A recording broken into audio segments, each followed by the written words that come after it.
In the bright neon lights of the Las Vegas Strip, under all the shiny decorations and fancy shows, under the perfectly timed fountain shows and the never-ending rows of slot machines, a secret empire was being built. An empire that would control hundreds of millions of dollars. An empire where handshakes meant more than written contracts, where loyalty was kept with violence, and where the American dream met the American criminal world in the most unlikely place on earth. This is the true story of Casino, not just the movie, but the real men and women who actually lived it. The smart betting expert who changed Las Vegas forever but couldn't escape from his past. The crazy enforcer whose violence had no limits. The showgirl who became a queen and lost everything. The war hero who became the perfect cover person. And the secret money-stealing operation that sent millions to crime families across America. This is a story of big dreams and lies, of new ideas and violence, of love and destruction.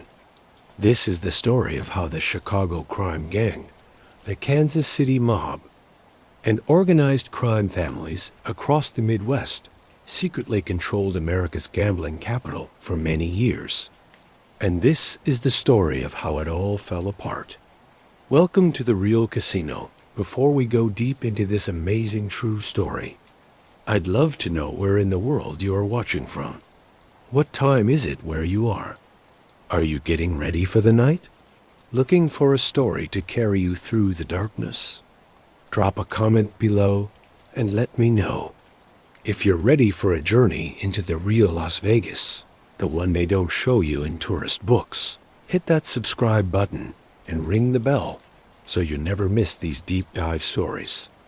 And if you're already comfortable, maybe with a coffee or just getting ready for sleep, drop a like so I know you're here with me. We're about to spend the next few hours together discovering one of the most interesting criminal businesses in American history. A story where billions were at stake, where violence hid around every corner, and where the mob's control on Las Vegas seemed impossible to break. Now, let's begin at the beginning. Let's go back to a time when Las Vegas was nothing more than a dusty railroad town in the middle of the Mojave Desert. To understand how the mob came to control Las Vegas, we need to understand what Las Vegas was before the mob arrived.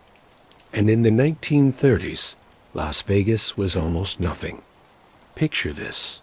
It's 1931. The United States is in the middle of the Great Depression. Banks are failing. Unemployment is going way up. Bread lines stretch around city blocks.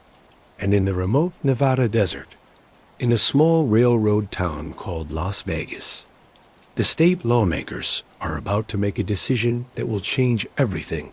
On March 19, 1931, Nevada made gambling legal. At the same time, the state also made its divorce laws easier and shortened the living requirement to just 6 weeks. These two decisions were made out of desperation. Nevada was one of the poorest states in the nation, and lawmakers hoped these laws would attract tourists and their money. But in 1931, Las Vegas had only about 5,000 people. The town had some saloons, a few small casinos, and not much else. Fremont Street, which would later become famous as the heart of downtown Las Vegas, was a dusty road lined with small businesses. There was no strip. There were no grand hotels. There was no glamour. For more than 10 years after making gambling legal, Las Vegas stayed a backwater, a place where cowboys and railroad workers might stop for a drink and a card game, but not a destination. The casinos were small operations run by local business people.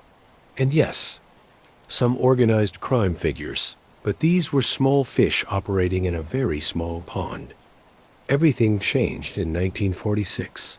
That year, a man named Benjamin Bugsy Siegel arrived in Las Vegas with a vision that seemed crazy to everyone around him.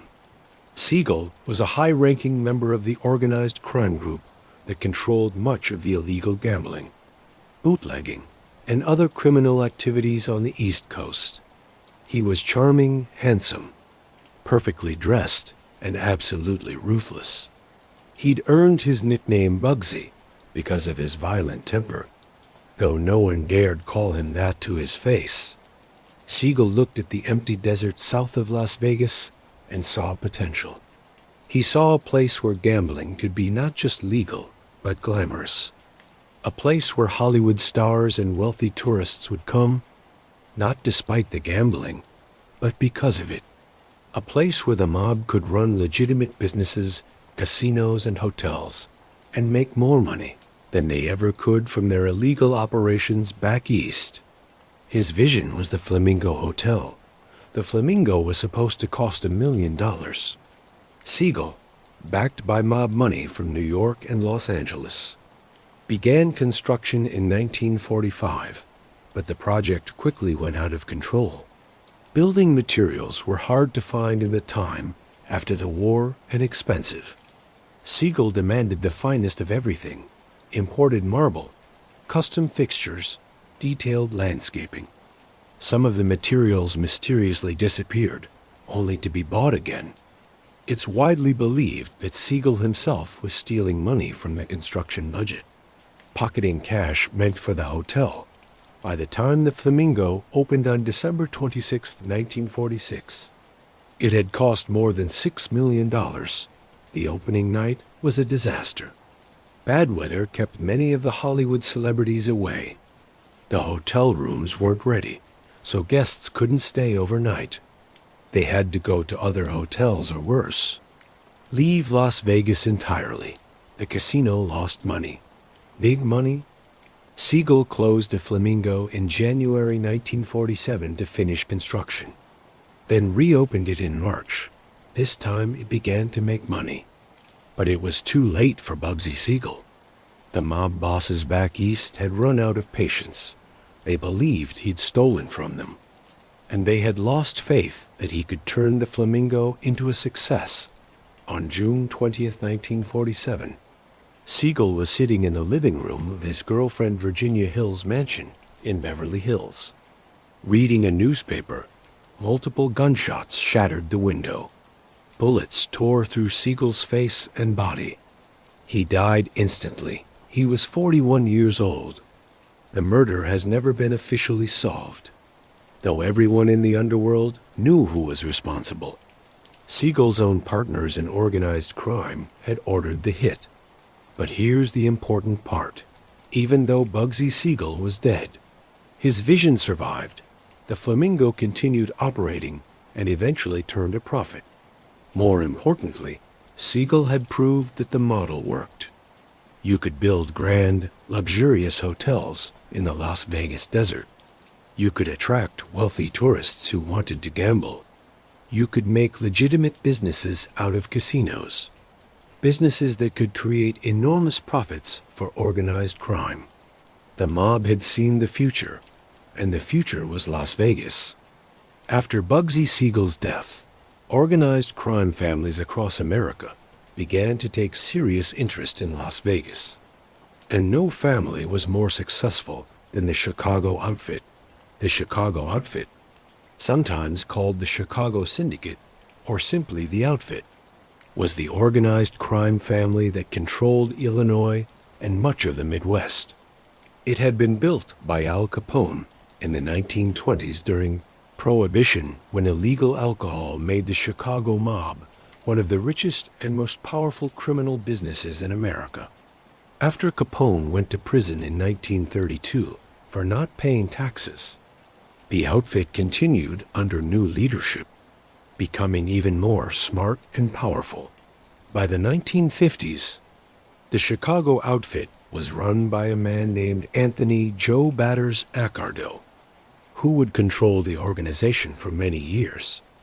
Unlike many mob bosses who wanted publicity, Accardo kept a low profile. He lived in a modest home in the Chicago suburbs. He avoided the spotlight. But make no mistake, Accardo was one of the most powerful and dangerous men in America. He had risen through the ranks by being both smart and brutal, and under his leadership, the outfit expanded its operations across the country. One of the outfit's most important figures in Las Vegas was a man named Mo Dalitz. Now, Dalitz wasn't technically a member of the Italian-American mob. He was Jewish, and the Italian mobs generally didn't make non-Italians full members. But Dalitz was a partner, an associate, and one of the most important figures in Vegas history. Dalitz came from Cleveland, where he'd run bootlegging operations during Prohibition alongside the Cleveland crime family. When Prohibition ended, he moved into illegal gambling, running casinos in Kentucky and Ohio. But Dalitz was smart enough to see where things were heading.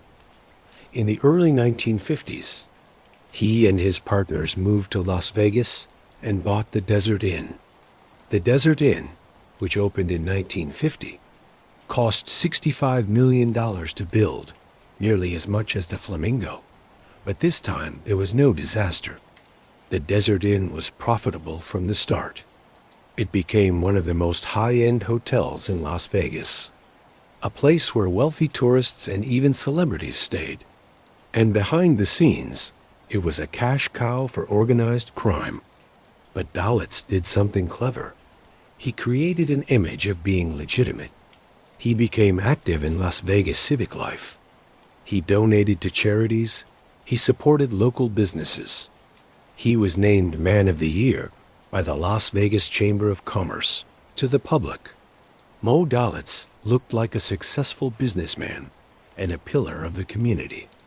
Only law enforcement and fellow criminals knew the truth about his past and his ongoing connections to organized crime.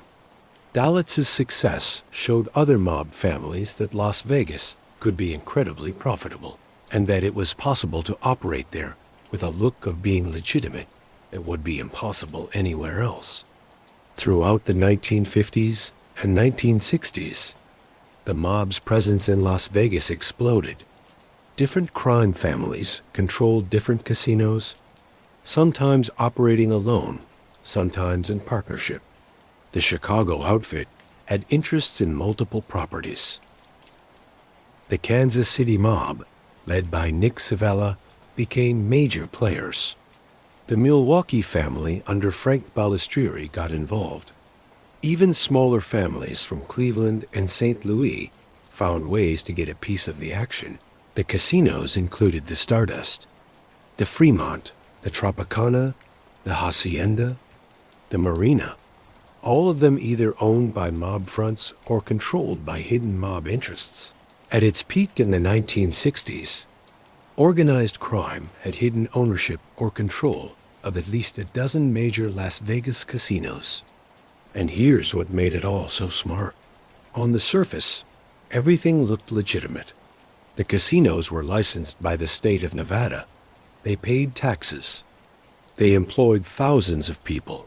To tourists, they were just exciting places to gamble and have fun. But behind the scenes, the mob was running the show. And they were making money in ways that most people couldn't imagine. The key to everything was something called the skim. To understand how the mob controlled so many casinos, you need to understand the Teamsters Union, and more specifically, the Central States Pension Fund. The International Brotherhood of Teamsters was and is one of the largest labor unions in America, representing truck drivers, warehouse workers, and other laborers. By the 1960s, the Teamsters had more than 1 million members, and their pension fund controlled hundreds of millions of dollars. Here's how a pension fund is supposed to work. Workers put in money throughout their careers, and that money is invested to grow over time. When workers retire, they receive pension payments. The fund's managers are supposed to invest the money wisely and act in the best interests of the workers whose money they're managing. But the Central States Pension Fund didn't work that way. By the 1950s, the Teamsters Union had been taken over by organized crime. The union's president, Jimmy Hoffa, had deep connections to the mob. Hoffa wasn't technically a mobster himself, but he worked closely with organized crime figures and did them favors. And in return, they helped him maintain power within the Union. One of the biggest favors Hoffa did for the mob was making the Central States pension fund available for loans to mob-connected businesses. And in Las Vegas, those businesses were casinos. Think about how smart this was from the mob's perspective. Banks in the 1960s wouldn't lend money to casino operators, especially ones with criminal backgrounds or questionable connections. The banking industry viewed casinos as risky, and they viewed the people running them as unsavory. But casinos required enormous amounts of money, millions of dollars to build and operate. Where was that money supposed to come from? The answer was the Teamsters Pension Fund. The mob would set up a front man, someone with no criminal record, someone who looked legitimate on paper. That front man would apply for a loan from the Central States Pension Fund to buy or build a casino. The pension fund, controlled by officials who were friendly to the mob, would approve the loan.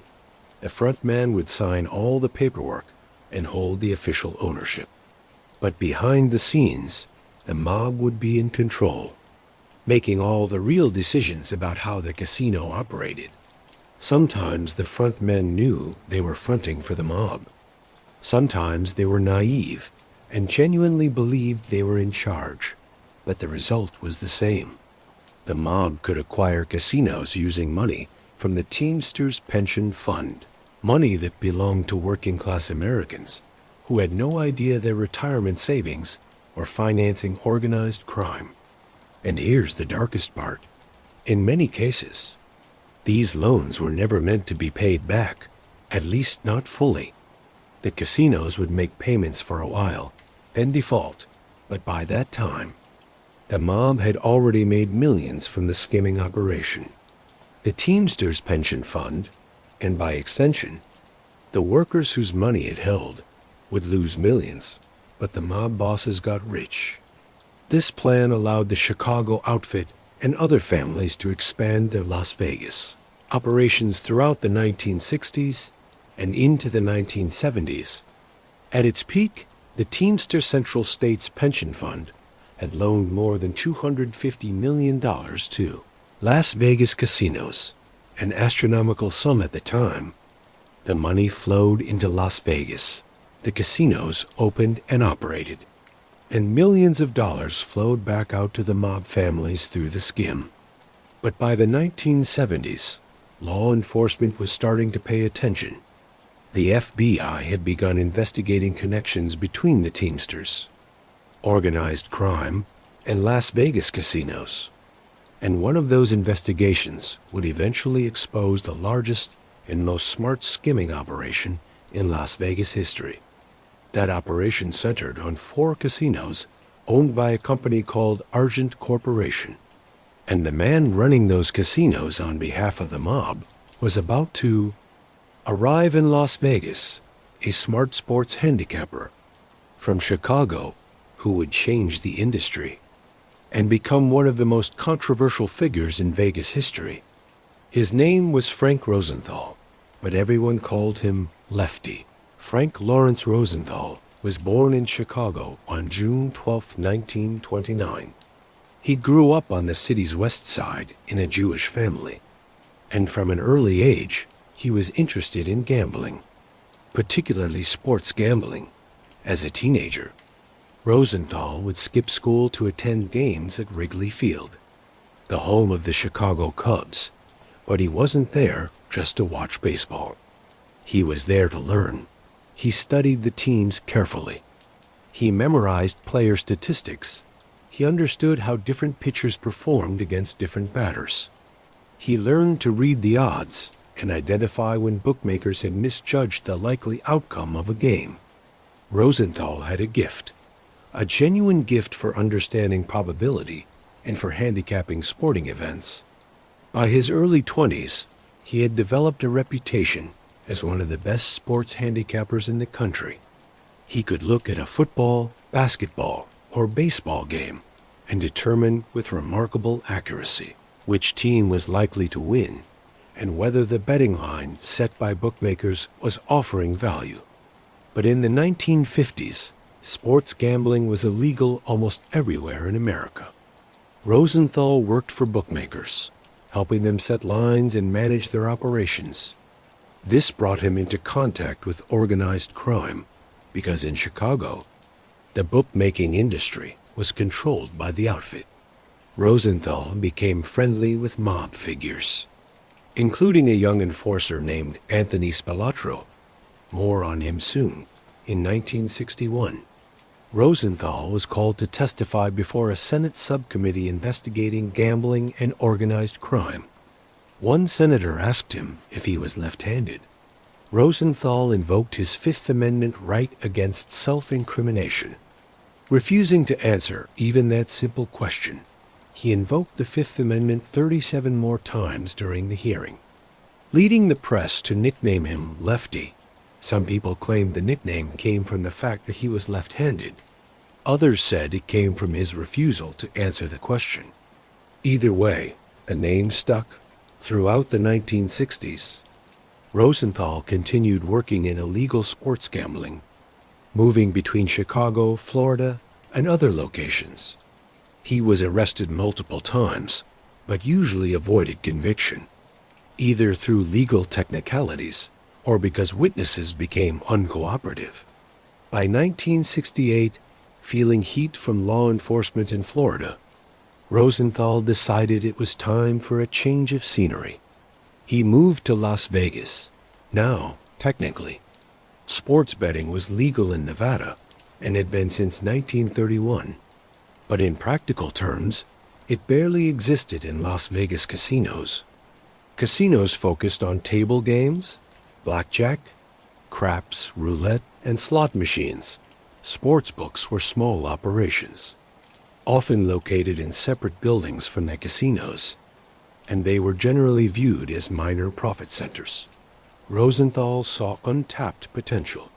He believed that sports betting could be a major attraction for Las Vegas, bringing in customers who might not otherwise visit.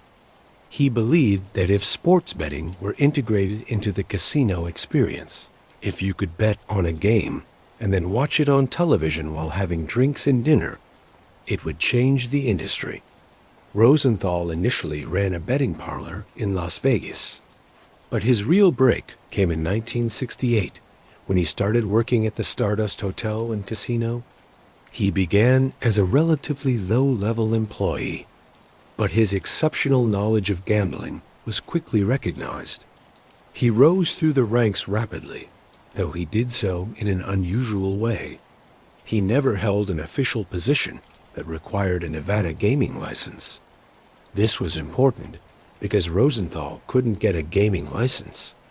His arrest record and his documented association with organized crime figures meant that Nevada gaming regulators would never approve him.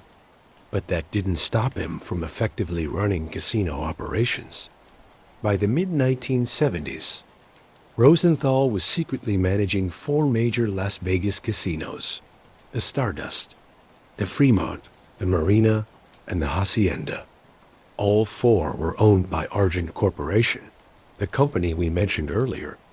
And Argent Corporation was a front for organized crime families in Chicago, Kansas City, Milwaukee, and Cleveland. But we're getting ahead of ourselves. Before we talk about Argent and the massive skimming operation, we need to talk about 2 other crucial players in this story.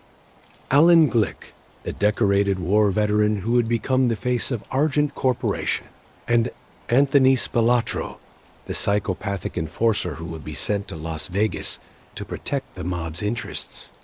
First, let's talk about Rosenthal's innovations, because they were genuinely groundbreaking. Rosenthal changed sports betting in Las Vegas. He created the first detailed sports book inside a casino, installing 6 large television screens so customers could watch multiple games at the same time. This was in 1976, and it was a radical idea. Suddenly, sports betting wasn't just about placing a bet and waiting for a result. It was an experience, an entertainment option in its own right. Rosenthal also began hiring female blackjack dealers, which was nearly unheard of in Las Vegas at the time. The casinos claimed it was for equality, but the real reason was more cynical. Rosenthal believed that male gamblers would be more likely to play and lose at tables staffed by attractive young women. And he was right. Within a year, the Stardust's table game revenues had doubled. He brought Siegfried and Roy, then an up-and-coming magic act, to perform at the Stardust. Helping to launch their eventual superstardom, he improved customer service across the board, understanding that people would gamble more if they felt well treated. But perhaps most strangely, Frank Rosenthal also became a television personality. In 1977, he launched The Frank Rosenthal Show, a talk show that aired on Las Vegas television. Rosenthal would sit behind a desk, much like Johnny Carson or other talk show hosts, and interview celebrities and local figures. The show was actually pretty good by local television standards, and it attracted decent guests, including Frank Sinatra. Think about how strange this was. Here was a man with deep ties to organized crime, a man who couldn't get a gaming license, hosting his own television show in Las Vegas. He was simultaneously one of the most powerful men in the city and one of the most visible. This combination of power and publicity would eventually prove to be a major problem, not just for Rosenthal, but for the entire mob operation in Las Vegas. But in the mid-1970s, as the skimming operation was hitting its peak, Frank Lefty Rosenthal seemed untouchable. He lived in a luxurious house in the Las Vegas Country Club, one of the city's first gated communities. The house had bulletproof windows and doors, a precaution that would later save his life. He drove expensive cars, wore expensive clothes, and was treated like royalty wherever he went in Las Vegas. He also got married on May 4th, 1969. Frank Rosenthal married a woman named Geraldine Cherry McGee.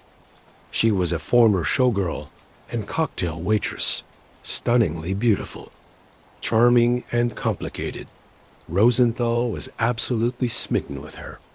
He would later say that Cherry was the most beautiful woman he'd ever seen, that everyone who met her liked her within 5 minutes. But their relationship was troubled from the start. Cherry had a young daughter, Robin, from a previous relationship with a man named Lenny Marmer.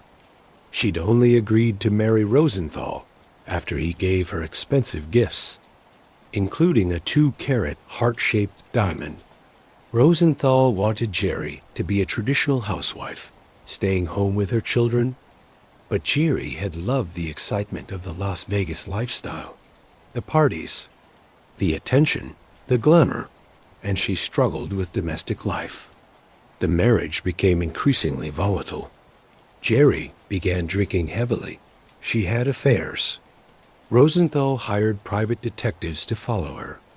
They fought constantly, sometimes physically, and Cherry's struggles with alcohol and later cocaine would only get worse.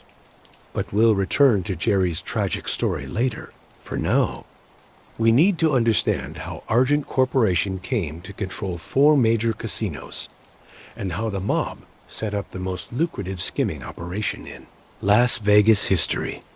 In 1974, Alan R. Glick was 32 years old, and on paper, he looked like exactly the kind of person Nevada gaming regulators wanted to see owning casinos. Glick was born in Pittsburgh in 1942. He attended Ohio State University and Case Western Reserve School of Law. After graduating, he served in the U.S. Army, eventually becoming a captain in the Special Operations Branch in Vietnam. He was awarded the Bronze Star for his service. After returning from Vietnam, he moved to San Diego and became a successful real estate developer. He had no criminal record, no documented connection to organized crime. He was young, ambitious, educated, and a decorated veteran. When Glick applied for a Nevada gaming license in 1974, regulators saw a refreshing change from the questionable characters who had dominated Las Vegas for decades. But Alan Glick's entry into the casino business wasn't his own idea, and his financing didn't come from legitimate banks. It started with a man named Frank Balistrieri, the boss of the Milwaukee crime family. Balistrieri had connections to both the Chicago outfit and the Kansas City mob, and he knew that these families wanted to expand their control over Las Vegas casinos. But they needed a front man, someone clean, someone who could pass regulatory scrutiny through a series of intermediaries. Glick was approached about investing in Las Vegas casinos. The opportunity seemed too good to be true. He could borrow the money to buy casinos through the Teamster Central States Pension Fund. With minimal investment of his own money, he could become one of the biggest casino operators in Nevada. What Glick claimed not to understand, though this is hard to believe, was that he was expected to be a front man for the mob, that the real owners of these casinos would be organized crime figures, that he would be expected to follow their orders. In June 1974, Glick met with Frank Balistrieri in Milwaukee. According to later testimony, Balistrieri made it clear that he was the one really making things happen. Glick also met with Nick Savella, the boss of the Kansas City crime family, and other mob figures. Then, on a June day in 1974, Glick signed an option agreement with Balistrieri's sons, Joseph and John.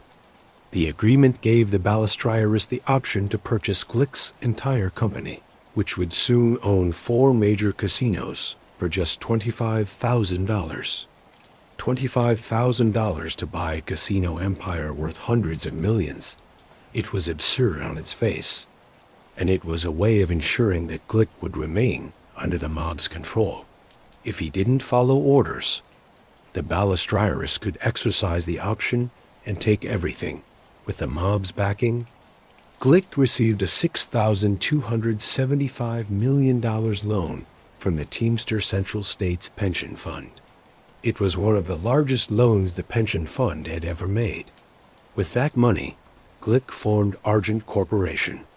The name came from his initials, AR for Alan R., combined with Gent for Enterprises.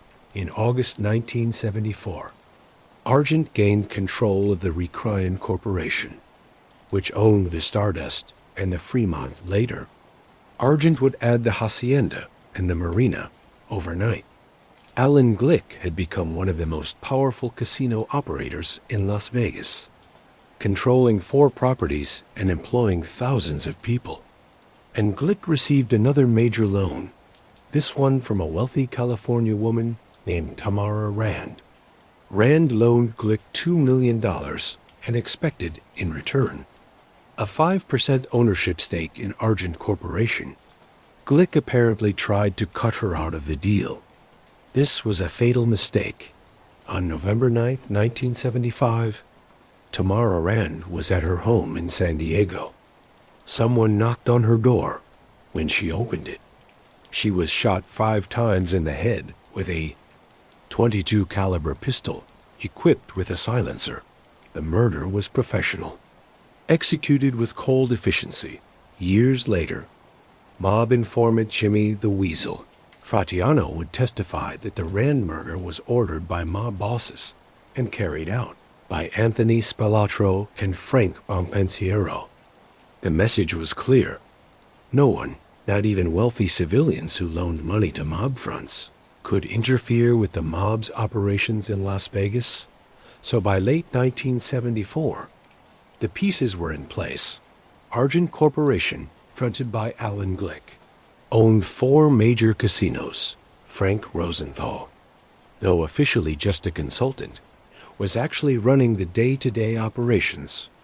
The Teamsters Pension Fund had financed everything, and organized crime families from Chicago, Kansas City, Milwaukee, and Cleveland were waiting to collect their share of the profits. Now they just needed someone in Las Vegas to make sure everything ran smoothly. Someone to enforce the mob's interests, to handle any problems that arose, and to oversee the skimming operation. They sent Anthony Spilotro.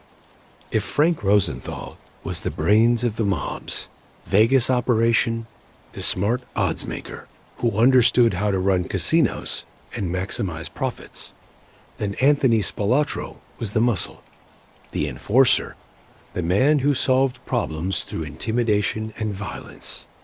Anthony John Spilotro was born in Chicago on May 19, 1938. He was one of 6 brothers, and 4 of them would eventually become involved in criminal activity. The Spilotro family ran a restaurant called Patsy's on the west side of Chicago, and that restaurant became a hangout for mob figures.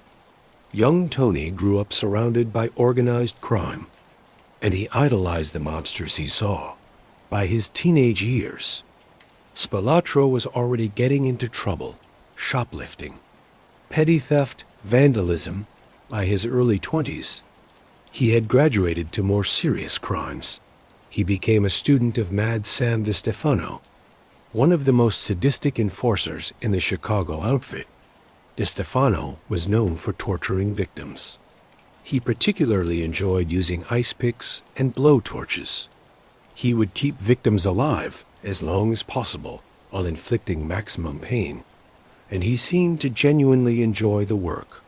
Under DeStefano's teaching, Spilotro learned to be brutal, efficient, and absolutely merciless. He became a made man in the Chicago outfit in 1963, meaning he was a full member of the organization. This was an honor, a sign of trust, and it meant that Spilotro was protected by mob rules. No one could touch him without permission from the bosses. Spilotro was given his nickname Tony the Ant by an FBI agent named William Raymer. Raymer called him that little pissant, which the media cleaned up to Tony the Ant.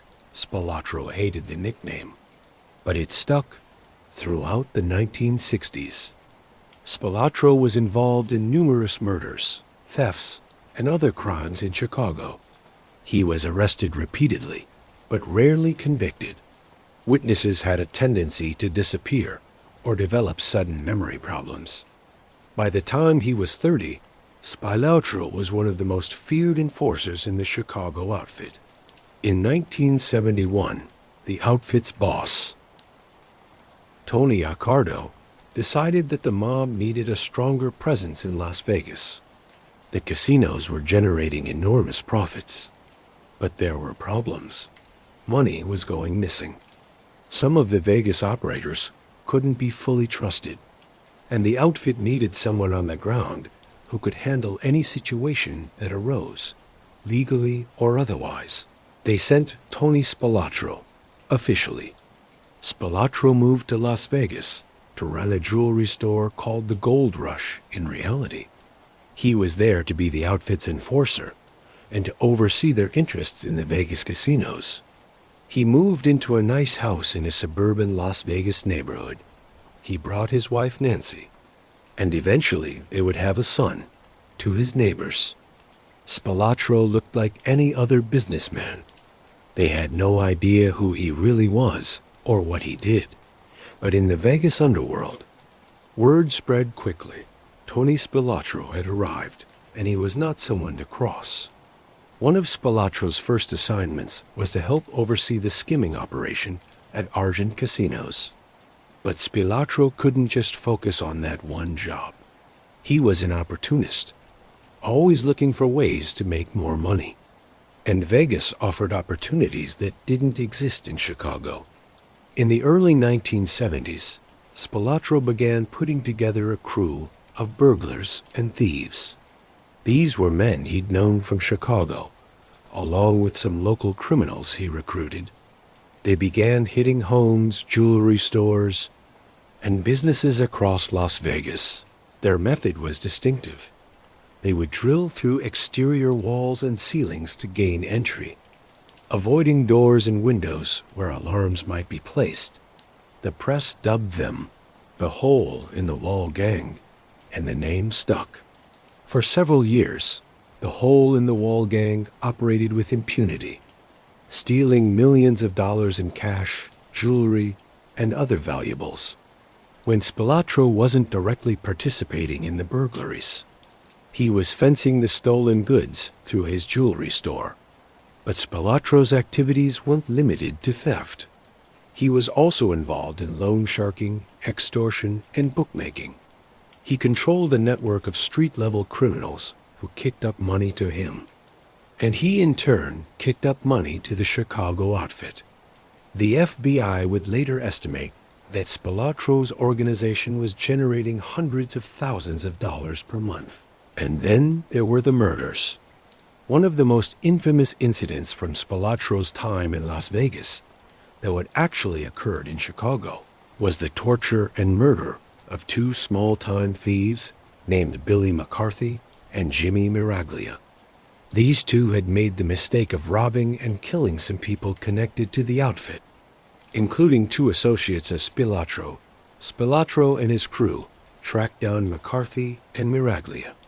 What happened next was so brutal that it would later be depicted in somewhat sanitized form in the movie Casino. According to FBI reports and testimony from informants, Spilotro and others took McCarthy to a basement. They questioned him about the murders, but McCarthy refused to talk.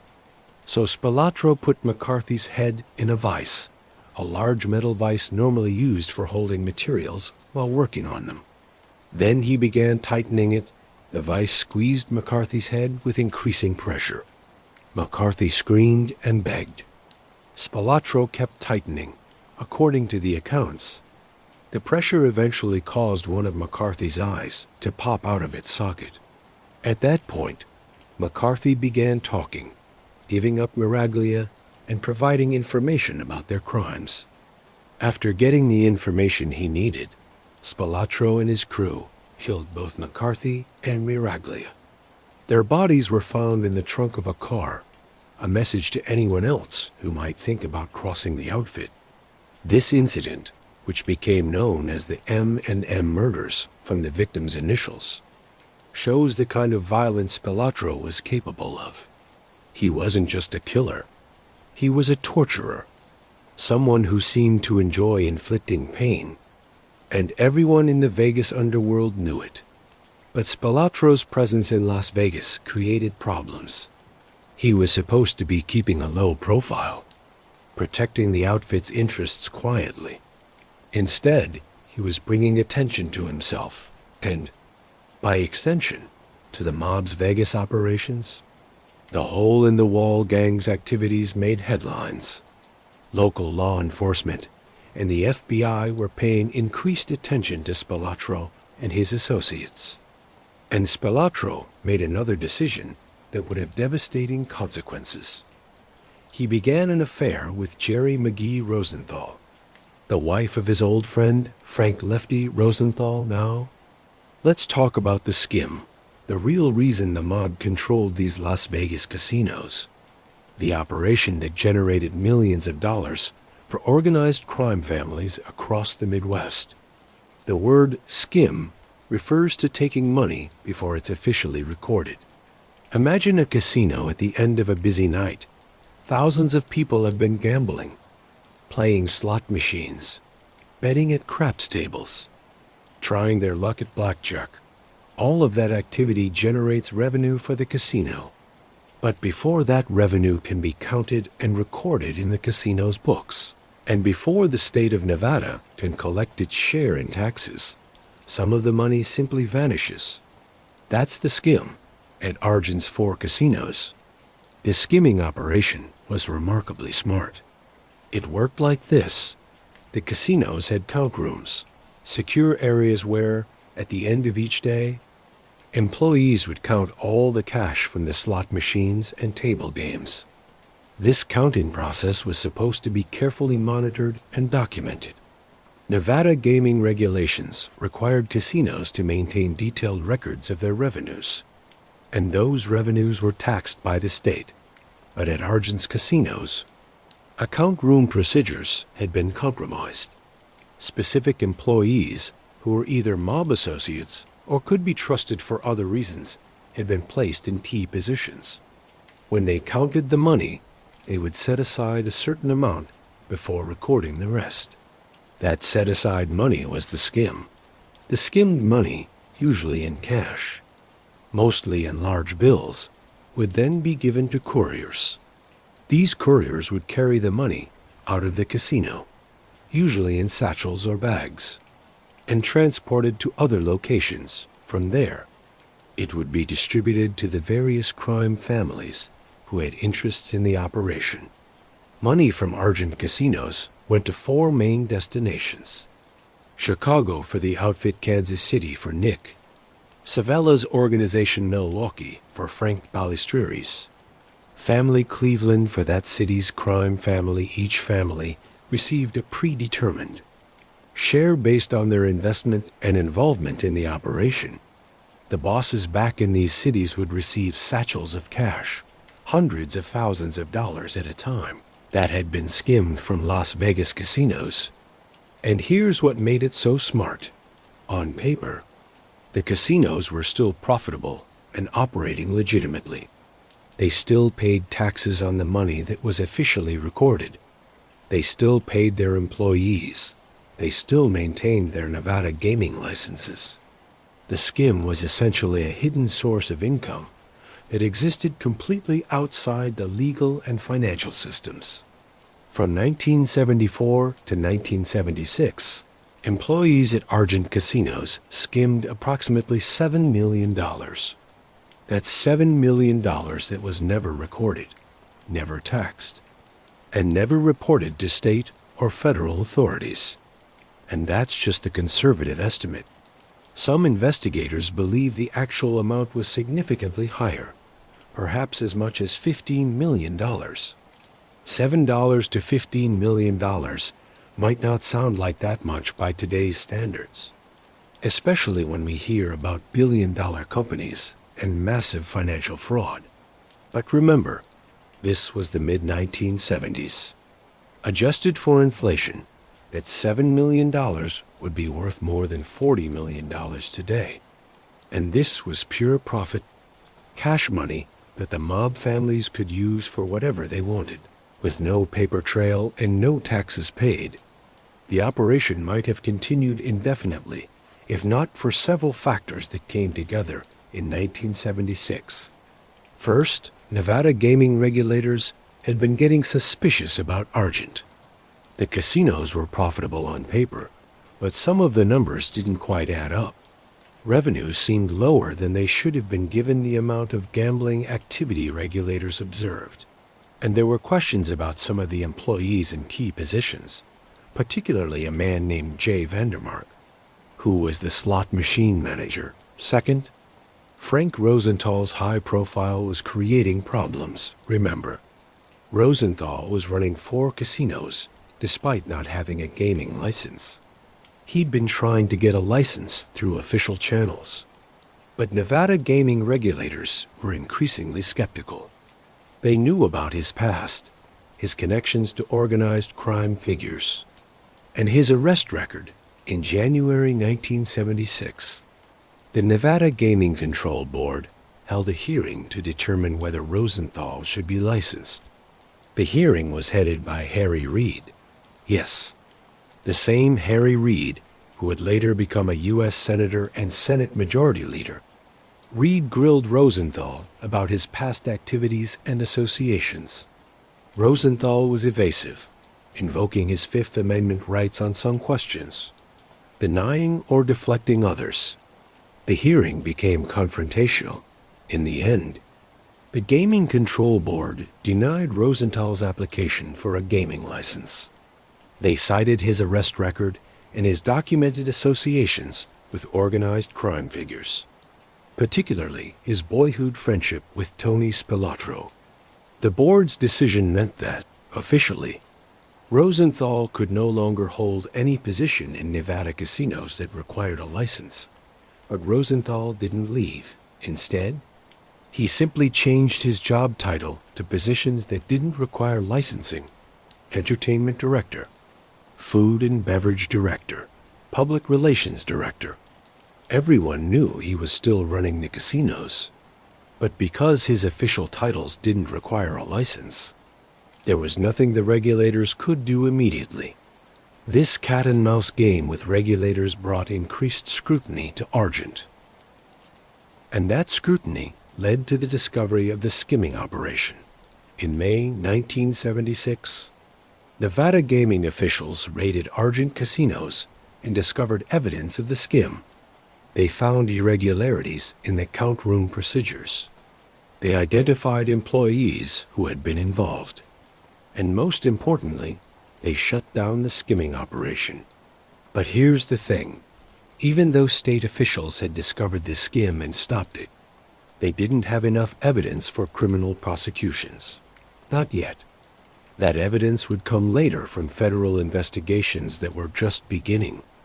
And the end of the skim wasn't the end of the problems for the mob's Vegas operation. In fact, things were about to get much worse. Before we continue with the unraveling of the mob's control over Las Vegas, we need to talk more about Geraldine "Jerry" McGee, because her story is central to understanding this entire period, and because her life and death remain one of the most tragic elements of this history. Geraldine McGee was born in Los Angeles on May 16, 1936. She grew up in Sherman Oaks, California. In a working-class family, her father was an auto mechanic. Her mother had struggled with mental health issues and spent time in hospitals. Money was always tight. Jerry's childhood was difficult, marked by her parents' divorce and financial instability. But Jerry was beautiful, stunningly beautiful, by her teenage years. She had developed into a striking young woman with blonde hair, perfect features, and a figure that turned heads wherever she went. She attended Venice High School, where she met a man named Lenny Marmer. They began dating, and by 1957, while still a teenager, Jerry had a daughter with Marmer. They named her Robin. Lenny Marmer was, by most accounts, a small-time hustler and user who saw Jerry primarily as a way to make money. He encouraged her to enter beauty contests and modeling competitions, taking a cut of any prize money she won. He never married her despite their daughter, and he maintained relationships with other women while stringing Jerry along with promises that never materialized. In 1960, at Marmer's suggestion, Jerry moved to Las Vegas, leaving him behind in Los Angeles. She brought her daughter Robin with her, and her mother Alice came along to help with childcare. Jerry's plan was to make money as a showgirl and cocktail waitress, sending money back to Marmer in Las Vegas. Jerry found work at the Tropicana Hotel. She worked as a cocktail waitress and briefly as a Tropicana chorus girl, part of the famous showgirl acts that Las Vegas was known for. But Jerry discovered another way to make money. As a casino hustler, here's how it worked. Jerry would identify high rollers, wealthy men gambling at the tables, and charm them. She would watch them play, cheer them on, bring them luck, or so they believed. And in return, they would give her chips. Sometimes they would give her jewelry or cash. Some of these men became regular sources of income for Jerry. They weren't necessarily sleeping with her, though some relationships may have become sexual, but they enjoyed her company and attention, and they were willing to pay for it. This wasn't prostitution exactly, though the line could be blurry. Jerry was selling companionship and the illusion of romantic interest, and she was very good at it. By the time she met Frank Rosenthal in the late 1960s, Jerry had saved enough money to buy a house for herself. Her mother and her daughter, Rosenthal, fell hard for Jerry. He would later describe seeing her at a blackjack table, watching her charm a wealthy gambler out of hundreds of dollars in chips. with such skill and charisma that the entire room seemed to stop and watch. Rosenthal was mesmerized. He later said he couldn't take his eyes off her. But Jerry was initially not interested in Rosenthal. She was still involved with Lenny Marmer, despite his treatment of her. Rosenthal had to work hard to win her over. He gave her expensive gifts, including that 2-carat heart-shaped diamond. Eventually, Jerry agreed to marry him, and they wed on May 4th, 1969, from the outside. It looked like a fairy tale. The brilliant casino executive and the beautiful showgirl, married in Las Vegas at the height of the city's glamorous era.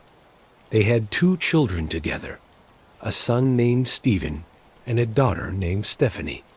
Rosenthal built them a beautiful home in the Las Vegas Country Club. Complete with bulletproof windows and doors, Jerry had everything: wealth, a family, status in Las Vegas society, but Jerry was unhappy. Rosenthal wanted a traditional wife, someone who would stay home with the children, host dinner parties, and support his career. But Jerry had loved her life before marriage. She'd loved the excitement of the casinos, the attention from men, the nightlife.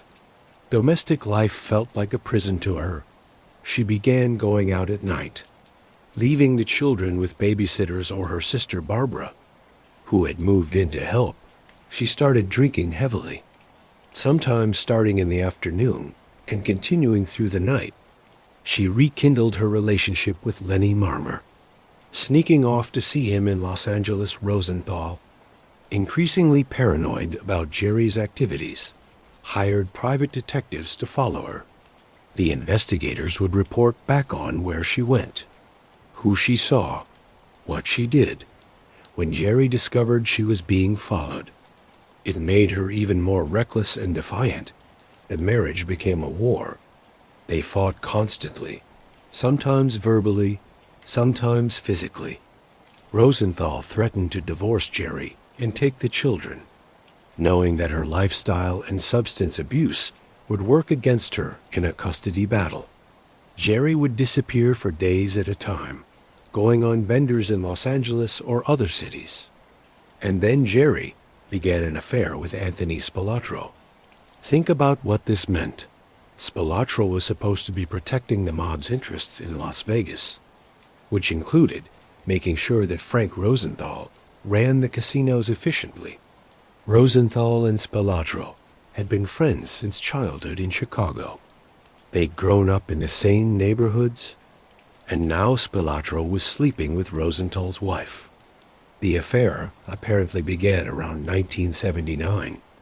It's not clear how long it lasted or how serious it was. Some accounts suggest it was a brief fling, perhaps born more out of Jerry's desire to hurt Rosenthal than genuine attraction to Spilotro. Others suggest it was more substantial. What's certain is that Rosenthal found out about it, and the betrayal devastated him. The marriage finally ended in divorce. Finalized on January 16, 1981. Rosenthal got custody of their 2 children.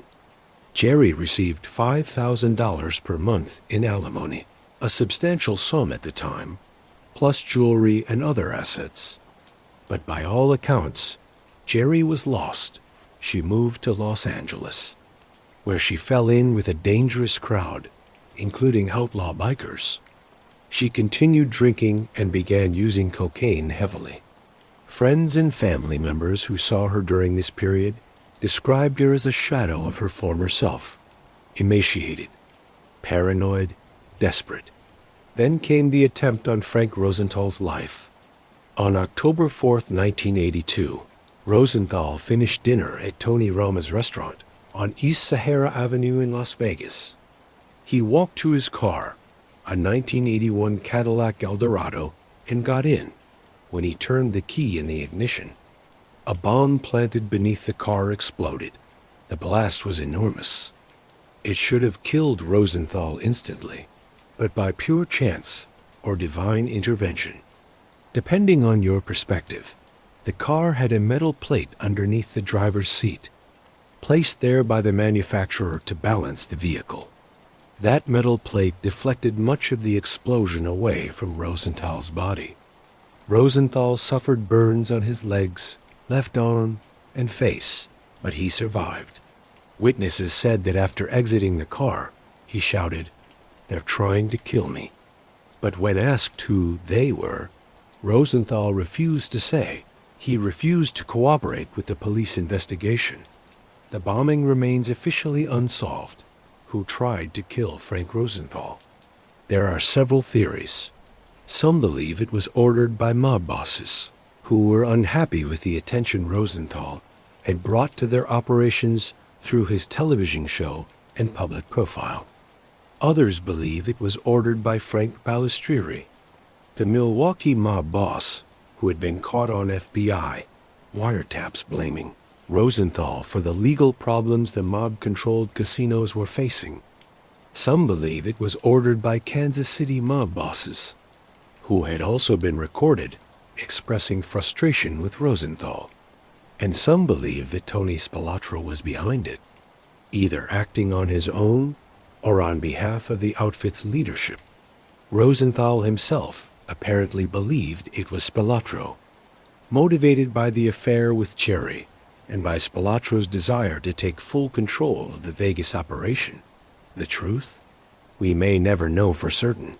But here's what happened next.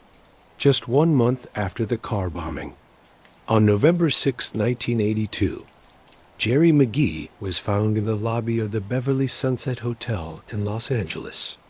She was heavily drugged, barely conscious, and had bruises on her legs. She was taken to Cedars-Sinai Hospital, where she died 3 days later. On November 9, 1982, she was 46 years old.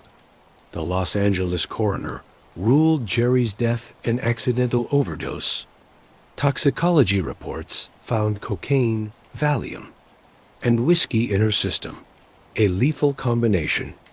The official conclusion was that she'd taken too many drugs and alcohol, passed out, and died. But Jerry's sister, Barbara, never believed it was an accident. She believed Jerry had been murdered, either by the same people who tried to kill Frank Rosenthal because Jerry knew too much about the Las Vegas underworld, or possibly by Frank himself in retaliation for her affair with Spilotro, or even by associates of Lenny Marmer. Rosenthal denied any involvement. He even paid $50,000 for an independent autopsy, which confirmed the coroner's findings of accidental overdose. If Rosenthal had been involved, why would he pay for an investigation that might incriminate him? But doubts remain. The timing, just 1 month after the car bombing, seems too coincidental. The bruises on Jerry's legs suggested a struggle. And Jerry, for all her problems, was a survivor. Would she really have taken enough drugs to kill herself accidentally? We'll never know the full truth about Jerry McGee's death. What we do know is that her life was tragic. A beautiful, charming woman who could have done anything, but who was used by men, struggled with addiction, and ultimately died alone in a hotel room at 46 in the movie Casino. Sharon Stone portrayed Jerry, renamed Ginger McKenna, in a performance that earned her an Oscar nomination. The movie captures much of Jerry's story, her beauty, her charm, her struggles with addiction, her toxic relationship with Rosenthal, and her tragic end. But no movie can fully capture the complexity of a real person's life, the choices they made, the pain they endured, the possibilities that were lost. Jerry McGee was buried at Mount Sinai Memorial Park in Los Angeles. Frank Rosenthal, despite everything, paid for her funeral. He would live another 26 years, eventually dying in Florida in 2008.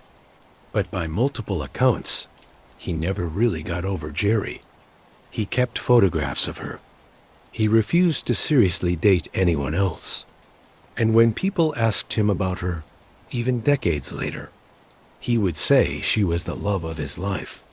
By 1976, the mob's control over Las Vegas was beginning to unravel. The skimming operation at Argent casinos had been discovered and shut down by Nevada gaming regulators.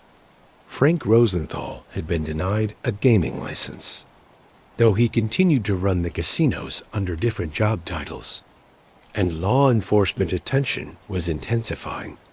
But the problems went deeper than just regulatory issues. The mob's Vegas operation was being undermined from within by greed, by ego, and by the increasingly erratic behavior of Tony Spilotro. Remember, Spilotro had been sent to Las Vegas to protect the mob's interests and maintain a low profile. Instead, he was doing the opposite. His hole-in-the-wall gang was committing high-profile burglaries across the city. He was involved in loan sharking, extortion, and bookmaking operations that generated headlines and police attention, and he'd become increasingly violent and unpredictable. In December 1979, the Nevada Gaming Commission blacklisted Spilotro, adding him to the state's Black Book, the official list of excluded persons. This meant Spilotro was banned from entering any casino in Nevada. For someone whose job was to oversee the mob's casino interests, this was a serious problem. The hole-in-the-wall gang, meanwhile, was getting sloppier.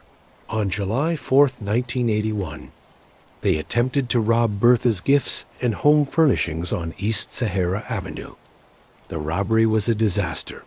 Police were waiting for them, and most of the gang was arrested, including Frank Culotta, who was one of Spilotro's closest associates. Culotta had been with Spilotro since their days in Chicago. He participated in numerous crimes, including murders. He was loyal to Spilotro and the outfit, but sitting in jail, facing serious charges, and the possibility of spending the rest of his life in prison, Culotta began to reconsider his loyalty. In 1982, FBI agents approached Culotta with a deal: cooperate with them, provide testimony about Spilotro and the mob's operations in Las Vegas, and he'd receive a reduced sentence and entry into the Witness Protection Program. The FBI also played Culotta wiretap recordings in which Spilotro could be heard discussing cleaning our dirty laundry, which Culotta interpreted as a death threat. Spilotro was preparing to kill Culotta to prevent him from talking. Culotta decided to cooperate. He became a federal witness, one of the most important informants in the FBI's investigation of organized crime in Las Vegas. His testimony would eventually help convict numerous mob figures. But Culotta wasn't the only one talking to the FBI. Another crucial informant was Jimmy the Weasel Fratianno, a high-ranking member of the Los Angeles crime family who had become a government witness in the late 1970s. Fratianno provided detailed information about mob operations across the country, including the Argent operation and the murder of Tamara Rand. And then there were the wiretaps. Throughout the late 1970s and early 1980s, the FBI had been conducting electronic surveillance on mob figures in Kansas City, Milwaukee, and Chicago. They'd planted bugs in meeting places, tapped phones, and recorded thousands of hours of conversations. One of the most damaging wiretaps came from the Villa Capri restaurant in Kansas City, a pizzeria that served as a meeting place for mob bosses. FBI agents had planted a microphone in a booth where Nick Civella and his associates would discuss business. The tapes captured explicit conversations about the Las Vegas skimming operation, who was getting what percentage, how much money was being skimmed, and how it was being distributed. These tapes would become crucial evidence in federal prosecutions. But they also revealed something important. The mob bosses were increasingly frustrated with the Vegas operation. They were angry about the attention it was attracting. They were upset about the end of the skim, and they were particularly angry with Tony Spilotro. Spilotro's behavior had become a liability. His affair with Jerry Rosenthal had damaged his relationship with Frank Rosenthal, making it harder to oversee the casino operations effectively. His burglaries and other criminal activities were bringing police and FBI attention not just to himself, but to the entire mob operation in Vegas. And his blacklisting from Nevada casinos meant he couldn't even physically enter the properties he was supposed to be protecting. Back in Chicago, the outfit's leaders were losing patience. But before we get to Tony Spilotro's fate, we need to talk about what was happening with Argent Corporation and Alan Glick. By 1978, the heat had become too intense. The FBI had raided Argent's offices with 83 search warrants, seizing documents and questioning employees. Nevada gaming officials were threatening to revoke Argent's licenses, and the mob bosses were demanding that Glick sell the company and get out. Glick later testified that he was threatened by Kansas City mob boss Carl DeLuna. According to Glick, DeLuna summoned him to the office of attorney Oscar Goodman, who would later become mayor of Las Vegas and whose wife Carolyn is the current mayor. In that office, DeLuna allegedly told Glick that he and his partners were sick of having to deal with him. They wanted him to sell Argent immediately, and if he didn't, DeLuna said, they would murder Glick's sons one by one. Whether this threat actually occurred exactly as Glick described, or whether Glick exaggerated for his testimony, we can't know for certain. But what's clear is that by 1978, Glick wanted out. He owed the Teamsters pension fund $94 million, far more than the original loan. The casinos were still profitable. But Glick was under enormous pressure from all sides. In December 1979, Argent Corporation was sold to Trans Sterling Corporation, another company with mob connections. Glick walked away from the casino business and returned to California. He would eventually cooperate with federal investigators, providing testimony that would help convict numerous mob figures. In exchange for his cooperation, Glick was never criminally charged in connection with the skimming operation. Frank Rosenthal, meanwhile, was in an impossible position. After the car bombing in October 1982, he left Las Vegas and moved to California, then eventually to Florida in 1988. The Nevada Gaming Commission officially placed him in the Black Book, banning him from Nevada casinos for life. Rosenthal would spend the rest of his life maintaining that he'd never done anything wrong. He insisted he was just a casino executive who happened to know some people with questionable backgrounds. He denied any involvement in the skimming operation. He claimed he'd been unfairly targeted by regulators and law enforcement. But everyone who knew the truth understood. Frank Rosenthal had been the mob's inside man, running 4 casinos on behalf of organized crime for years. The fact that he'd never been convicted of a crime doesn't mean he was innocent. It means he was smart, careful, and lucky. By the early 1980s, the mob's golden era in Las Vegas was ending. The skimming operation had been exposed. Key personnel had been forced out or were cooperating with authorities. And federal prosecutors were building cases against the mob bosses who had controlled it all. But the mob wasn't going quietly, and Tony Spilotro, whose behavior had helped bring down the entire operation, was about to pay the ultimate price. While the drama in Las Vegas was unfolding, the car bombing, Jerry's death, Culotta's arrest, federal investigators were putting together one of the most comprehensive organized crime cases in American history. The FBI had been investigating the connection between the Teamsters Union, organized crime, and Las Vegas casinos since the early 1960s. But these investigations had been hampered by lack of evidence, uncooperative witnesses, and the mob's skill at insulating their bosses from prosecution.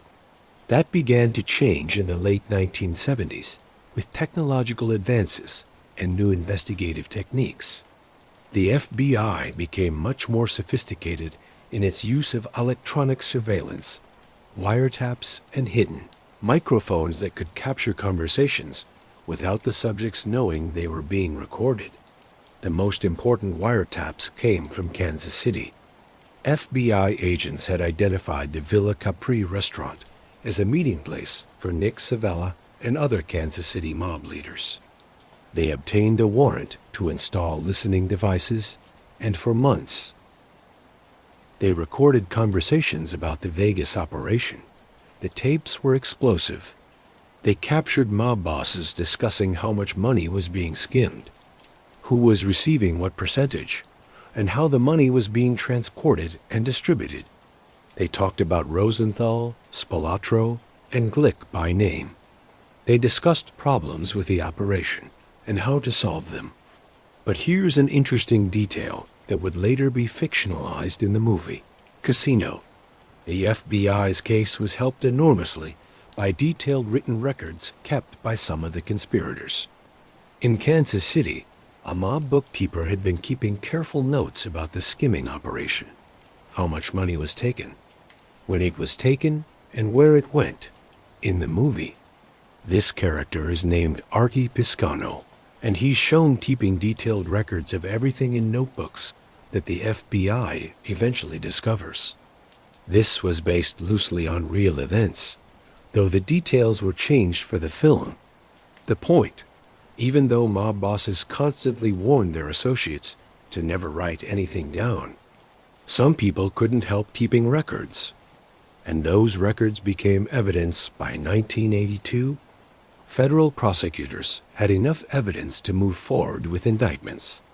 They had wiretaps. They had informants like Jimmy Fratiano. They had financial records, and soon they would have Frank Collota, whose testimony would be devastating to the mob's Las Vegas operation. Collota's decision to cooperate was a huge blow. He'd been Spilotro's right-hand man for years. He knew where the bodies were buried, sometimes literally. He could testify about murders, thefts, the skimming operation, and Spilotro's various criminal enterprises. His cooperation meant that even the most insulated mob bosses could be connected to specific crimes. The FBI was also closing in on the mob's operations in other cities, in Chicago, Milwaukee, Kansas City, and Cleveland. Federal investigators were building cases against the organized crime families that had benefited from the Vegas skim. But these investigations took time. Building a racketeering case against mob bosses required enormous amounts of evidence. Prosecutors had to prove not just that crimes had occurred, but that these crimes were part of an ongoing criminal enterprise, and that the bosses had ordered or approved them. The Racketeer Influenced and Corrupt Organizations Act, RICO, had been passed by Congress in 1970 specifically to fight organized crime. It allowed prosecutors to go after entire criminal organizations, not just individual criminals.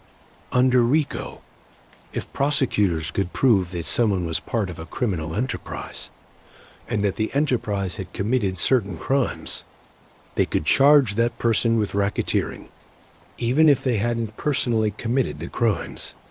RICO was a powerful tool, but it was also complex. The early RICO cases had had mixed results, but by the 1980s, federal prosecutors had figured out how to use RICO effectively, and they were preparing to use it against the mob figures who had controlled Las Vegas. In July 1981, a federal grand jury in Kansas City returned indictments against multiple individuals connected to the Argent skimming operation, with further charges and trials continuing into 1985 and 1986.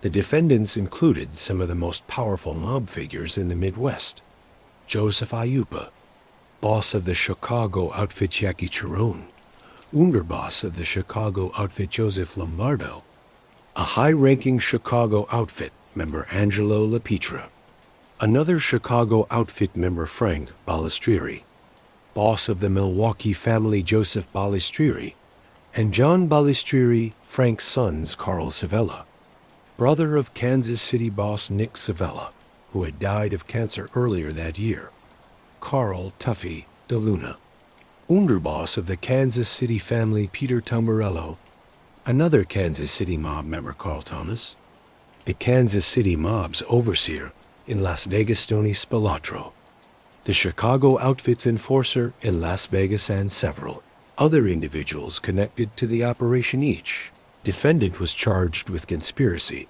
and multiple counts of interstate travel to conduct racketeering. They faced decades in prison if convicted. The indictments were the culmination of years of investigation. They represented the beginning of the end for the mob's control over Las Vegas. But they also created a problem for the mob bosses. What to do about the people who might testify against them? Frank Collota was already cooperating with the FBI and was in protective custody. Alan Glick had also agreed to cooperate. Other potential witnesses were being approached by investigators. The mob bosses knew that if these people testified, their chances of acquittal were slim. In the underworld, there's a simple solution to the problem of potential witnesses. Kill them before they can testify. Tony Spilotro was in a particularly precarious position. He'd been indicted. He faced decades in prison. He knew that Collota, his former best friend and closest associate, was cooperating and would testify against him. Spilotro had to know that his chances of beating the charges were almost zero. He also had to know that the mob bosses in Chicago blamed him for the problems in Las Vegas. His high-profile criminal activities, his affair with Jerry Rosenthal, his inability to keep a low profile, all of it had contributed to the increased law enforcement attention that had brought down the whole operation. And in the mob, when you've outlived your usefulness, when you've become a liability, when you've failed in your responsibilities, there's only one outcome. Tony Spilotro's fate was sealed. Let's go back to that evening in October 1982. Because the attempt on Frank Rosenthal's life is one of the most dramatic moments in this entire story, and it tells us a lot about what was happening behind the scenes. It was a Monday evening. Rosenthal had finished dinner at Tony Rama's restaurant on East Sahara Avenue, a popular spot in Las Vegas. He'd eaten with a few friends or associates, though reports differ on exactly who was there. After dinner, around 9 p.m., Rosenthal walked to the parking lot where his 1981 Cadillac Eldorado was parked. The Cadillac was a luxury car, white with a plush interior, the kind of car that a successful casino executive would drive. Rosenthal got into the driver's seat, inserted his key into the ignition, and turned it. The bomb exploded with devastating force. The explosion was so powerful that it blew out the windows of the car and sent parts of the vehicle flying across the parking lot. A huge fireball erupted from under the car. Witnesses said they heard the blast from blocks away. Frank Rosenthal should have died instantly. A bomb had been planted underneath the driver's seat, designed to kill whoever was driving the car. But by pure chance, or what Rosenthal would later call divine intervention, the car had a thick metal plate underneath the driver's seat. This metal plate had been installed by Cadillac during manufacturing. It wasn't an aftermarket modification or a special security feature that Rosenthal had requested. It was just part of how Cadillac designed that particular model. They'd added the plate to balance the weight distribution of the vehicle. When the bomb exploded, that metal plate deflected much of the blast downward and outward, away from Rosenthal's body. Instead of absorbing the full force of the explosion, Rosenthal was shielded by the plate. He suffered burns on his legs, left arm, and the left side of his face. He inhaled some smoke, but he survived. Witnesses said that Rosenthal kicked open the car door and stumbled out, shouting, They're trying to kill me. They're trying to kill me. His clothes were singed, his skin burned. Smoke coming off his body. People rushed over to help. Someone called 911. Within minutes, police and paramedics arrived. Rosenthal was taken to a local hospital where he was treated for his injuries. He would make a full recovery, but when police tried to question him about who might have planted the bomb, Rosenthal refused to cooperate. He wouldn't say who they were. He wouldn't speculate about who might want him dead. He wouldn't file a police report or sign a crime victim statement. He basically told the police to leave him alone. This refusal to cooperate is typical in mob-related crimes. There's a code omerta, the traditional code of silence that prohibits cooperating with law enforcement. Even if someone tries to kill you, even if you know exactly who did it and why, you don't talk to the police. You handle it yourself through your own channels. Or you accept it as part of the life you chose. So, who tried to kill Frank Rosenthal? Let's look at the suspects. Suspect number 1, Frank Balistrieri and the Milwaukee mob. Frank Balistrieri, the boss of the Milwaukee crime family, had been recorded on FBI wiretaps blaming Rosenthal for the legal problems facing the mob-controlled casinos. Balistrieri was known as the Mad Bomber by law enforcement. He'd been involved in bombing attacks before, just weeks before the attempt on Rosenthal's life. Balistrieri had told his sons that he intended to get full satisfaction for Rosenthal's perceived wrongdoing. Balistrieri certainly had motive. The end of the skimming operation had cost the Milwaukee family millions of dollars. Balistrieri believed that Rosenthal's high profile, his television show, his public lifestyle had brought too much attention to the operation. And in Balistrieri's mind, Rosenthal needed to be punished. Suspect number 2, the Kansas City mob. The Kansas City mob had also been recorded on wiretaps, expressing frustration with Rosenthal. They'd called him crazy and complained about his behavior. Like Balistrieri, they'd lost millions when the skimming operation ended, and they blamed Rosenthal, at least partially, for that loss. Suspect number 3, Tony Spilotro. This is the most controversial theory, but many people believe Tony Spilotro was behind the bombing. The motive would be complex. Spilotro was angry about Rosenthal's knowledge of his affair with Jerry. He may have feared that Rosenthal would retaliate or report him to the Chicago bosses. Alternatively, Spilotro may have been ordered by Chicago to eliminate Rosenthal as part of cleaning up the mess in Las Vegas. The problem with this theory is that Spilotro and Rosenthal had been friends since childhood. They'd grown up together in Chicago. They'd worked together in Vegas for years. Would Spilotro really try to kill his old friend? In the mob world, the answer is yes. Friendship means something, but business means more. If killing Rosenthal served Spilotro's interests, or if he was ordered to do it by higher-ups, he would have done it without hesitation. Suspect number 4, outlaw bikers. After Rosenthal's divorce from Jerry, she'd become involved with outlaw motorcycle gangs in California. Some of these bikers were violent criminals with their own grudges and agendas. There's a theory that they might have attempted to kill Rosenthal, either as a favor to Jerry, as retaliation for something Rosenthal had done, or in an attempt to intimidate him into giving Jerry more money in the divorce settlement. This theory seems less likely than the mob-related theories, but it can't be completely dismissed. The truth is, we may never know for certain who ordered the hit on Frank Rosenthal. No one was ever arrested or charged with the bombing. The investigation went nowhere, largely because Rosenthal refused to cooperate. But what we do know is this: the attempt on Rosenthal's life was a clear message. The mob's control over Las Vegas was crumbling.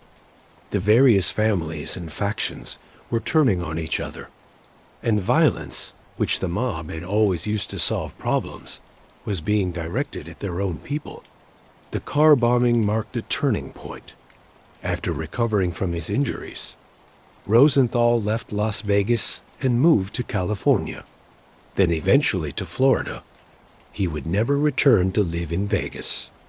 The man who had revolutionized sports betting in Las Vegas, who had run 4 major casinos simultaneously, who had been one of the most powerful figures in the city, he was driven out, narrowly escaping with his life, and just 1 month later, Jerry McGee would be found dying in a Los Angeles hotel room. Whether her death was connected to the car bombing, whether it was murder or accidental overdose, whether Rosenthal or the mob or someone else was responsible, these questions remain unanswered. What's certain is that by November 1982, the mob's Vegas operation was in chaos. The skimming had been stopped. Frank Rosenthal was gone. Jerry was dead. Frank Culotta was cooperating with the FBI. Federal indictments were coming, and Tony Spilotro's days were numbered. What I'm about to tell you is the true story of how Anthony Spilotro died. It's brutal, it's disturbing, and it's very different from how the movie Casino portrayed it. In the movie, we see the character of Nicky Santoro, based on Spilotro, and his brother being beaten to death with baseball bats in a cornfield. It's a violent scene, but it's Hollywood violence, stylized, somewhat sanitized despite the brutality shown on screen. The reality was worse. Tony Spilotro's fate was decided in January 1986 at a meeting at the Czech Lodge in North Riverside, Illinois. The Czech Lodge was a social club that served as a meeting place for high-ranking members of the Chicago outfit. After Joseph Ayupa and Jackie Chironi had been convicted and imprisoned on the Argent skimming charges, the outfit needed new leadership. Tony, Joe Batters, Accardo, the longtime boss, who had supposedly retired, came out of retirement to oversee the transition. At the Czech Lodge meeting, Accardo appointed Samuel Wings Carlisi as the new street boss, the person who would handle day-to-day operations of the outfit. Then they discussed the problem of Tony Spilotro. Spilotro had been in Las Vegas for 15 years. In that time, he'd brought enormous attention to the outfit through his criminal activities, the hole-in-the-wall gang, the murders, the affair with Jerry Rosenthal, getting blacklisted from Nevada casinos, and now he'd been indicted on federal charges. And his former best friend, Frank Culotta, was cooperating with prosecutors. Spilotro was scheduled to stand trial later in 1986. There was every reason to believe he'd be convicted and sent to prison for decades. But the mob bosses couldn't risk letting Spilotro go to trial. What if he decided to cooperate like Culotta had? What if he testified against them to reduce his sentence? Tony Spilotro knew too much. He'd been a made man in the outfit since 1963. He'd participated in numerous murders. He knew the details of the Vegas operation. He could connect the dots between the street-level crimes and the bosses who ordered them. At the Czech Lodge meeting, mob enforcer Rocco Infelice was asked what should be done about Spilotro. His answer was simple and direct. Hit him. Everyone at the meeting agreed. Tony Spilotro had to be killed, but there was a complication.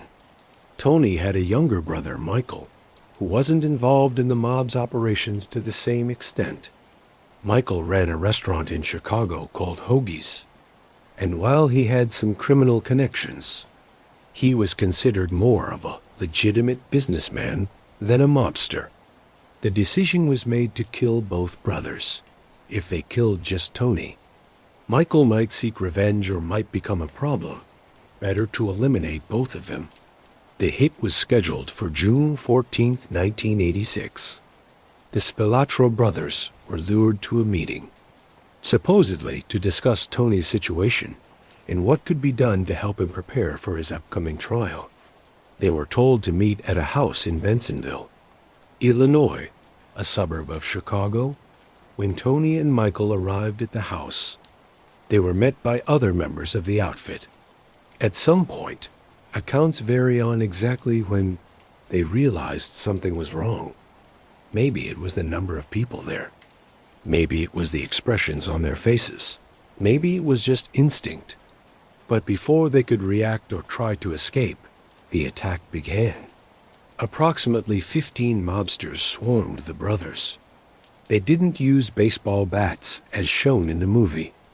They used their fists, their knees, and their feet.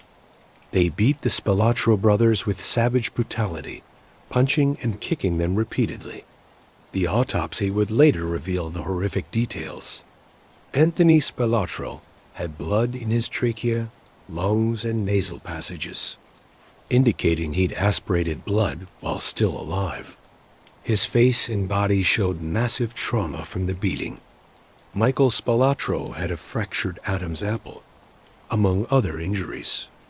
The beating was so severe that both brothers were dead before the killers finished with them. They hadn't been killed quickly or efficiently. They'd been beaten to death slowly, painfully, as punishment for Tony's failures, and as a message to anyone else who might be considering cooperation with law enforcement. After killing the brothers, the murderers wrapped the bodies in plastic and loaded them into a van. They drove about 100 miles south to a remote area near Enos, Indiana. There, in the middle of a cornfield, they dug a shallow grave and buried both bodies, one on top of the other, stripped down to their underwear. The killers then attempted to disguise the burial site by smoothing over the soil and planting corn over the grave. The idea was that by the time planting season ended and the corn grew, any disturbance in the soil would be unnoticeable. But they made a mistake. They hadn't buried the bodies deep enough, and they'd left the soil freshly turned, which looked obviously different from the surrounding field. Michael Spilotro's wife, Anne, reported both brothers missing on June 16, 1986, when they failed to return home. Their car, Michael's 1986 Lincoln, was found a few days later in a motel parking lot near O'Hare International Airport. On June 22, 1986, 8 days after the murders, a farmer noticed the freshly turned earth in his cornfield. He assumed a deer or other animal had been buried there by a poacher and called authorities to report it. When sheriff's deputies arrived and began to dig, they discovered human bodies. Within hours, dental records confirmed that the bodies were Anthony and Michael Spilotro. The autopsy, performed by Dr. Stephen Shana, determined that the brothers had died of multiple blunt force trauma. In other words, they'd been beaten to death. The forensic evidence confirmed that they'd been alive during most of the beating. Their injuries weren't post-mortem. They'd been conscious, feeling every blow, until the trauma finally killed them. They'd been dead since June 14th. The day they disappeared, the murders made national news. Anthony Spilotro had been famous, or infamous, for years, thanks to media coverage of his activities in Las Vegas and his various trials. The brutal nature of his death, and the murder of his brother along with him, shocked even people familiar with mob violence. But in the underworld, the message was clear. This is what happens when you fail the mob. This is what happens when you bring too much heat. This is what happens when you become a liability. The investigation into the Spilotro murders would drag on for years.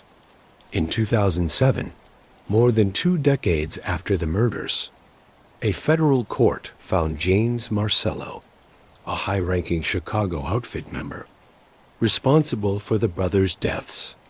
Along with several other murders, Marcello was sentenced to life in prison. Other mobsters were also convicted in connection with the murders as part of what became known as the Family Secrets Trial, a massive federal case that ultimately broke the power of the Chicago outfit. Frank Collota, the informant whose testimony had been so damaging, testified at the Family Secrets Trial about the Spilotro murders and many other crimes. His cooperation helped convict multiple mob figures and essentially destroyed what remained of the outfit's power structure. But all of that came much later. In June 1986, the immediate impact of the Spilotro murders was this: the mob's last major presence in Las Vegas had been eliminated. Tony Spilotro, for all his faults and crimes, had been the enforcer, the muscle, the man who kept people in line. With him gone, the mob's ability to control operations in Las Vegas was effectively over. The golden age of the mob in Las Vegas, if you can call it that, had come to a brutal, bloody end in a cornfield in Indiana. The legal aftermath of the Argent operation continued for years after Tony Spilotro's murder. Federal prosecutors, armed with wiretaps, informant testimony, and documentary evidence, pursued the mob bosses who had controlled the Las Vegas operation.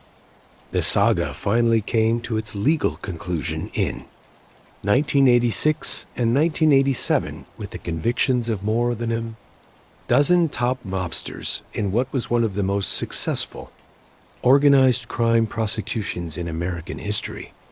The defendants in the main Argent case faced overwhelming evidence. The FBI had recorded conversations explicitly discussing the skimming operation. Alan Glick testified about how the mob had controlled his company and forced him to follow their orders. Frank Collota testified about the crimes he'd committed and witnessed, directly implicating mob bosses. One by one, the defendants were convicted. Joseph Joey Doves, Ayupa, the boss of the Chicago outfit, was convicted and sentenced to prison. Ayupa was in his late 70s by this point, and prison would effectively be a life sentence. The man who had controlled one of the most powerful criminal organizations in America died in prison in 1997 at age 89. Jackie Valaki Chironi, the underboss of the Chicago outfit, was also convicted and received a lengthy sentence. Chirone had been Ayupa's right-hand man, helping to oversee the outfit's operations across the Midwest. He died in prison in 1996 at age 82. Joseph Joey the Clown Lombardo, another high-ranking Chicago outfit member, was convicted in the Argent case. He would later be convicted again in the Family Secrets case and ultimately died in prison in 2019 at age 90. Frank Balistrieri, the boss of the Milwaukee crime family, pleaded guilty to charges related to the skimming operation. Balistrieri received a prison sentence of 10 years. He was released in 1991, but died in 1993 at age 74. His health broken by his time in prison. Carl Tuffy DeLuna, the underboss of the Kansas City mob, was convicted and sentenced to 30 years in prison. DeLuna was the man who had allegedly threatened to kill Alan Glick's sons if Glick didn't sell Argent. He died in prison in 2008 at age 81. The convictions represented a devastating blow to organized crime in the Midwest. The Chicago outfit, Kansas City mob, and Milwaukee family all saw their top leadership imprisoned. The organizations would continue to exist, but they would never again have the power and influence they'd enjoyed during their heyday in Las Vegas. For federal prosecutors, these convictions were vindication of years of investigation and represented a major victory in the war against organized crime.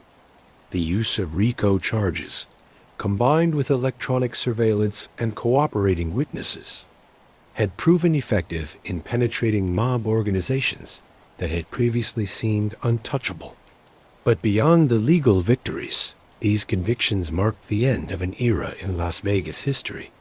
The mob had controlled Vegas for nearly 4 decades, from Bugsy Siegel's opening of the Flamingo in 1946 to the exposure of the Argent operation in 1986.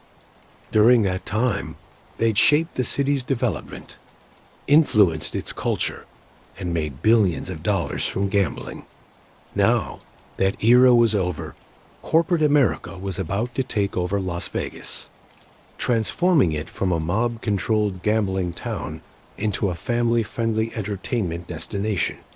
After leaving Las Vegas in 1982, Frank Lefty Rosenthal spent the rest of his life trying to rehabilitate his image and maintain his claims of innocence. Rosenthal initially moved to Laguna Niguel, California, a wealthy coastal community where he tried to keep a low profile. But in 1988, the Nevada Gaming Commission officially placed him in the state's black book, permanently banning him from entering any casino in Nevada. This was more symbolic than practical. Rosenthal had no intention of returning to Las Vegas anyway, but the black book listing was still an insult, an official declaration that he was persona non grata in the gaming industry. Rosenthal eventually moved to Boca Raton, Florida, where he lived in a comfortable but not ostentatious home.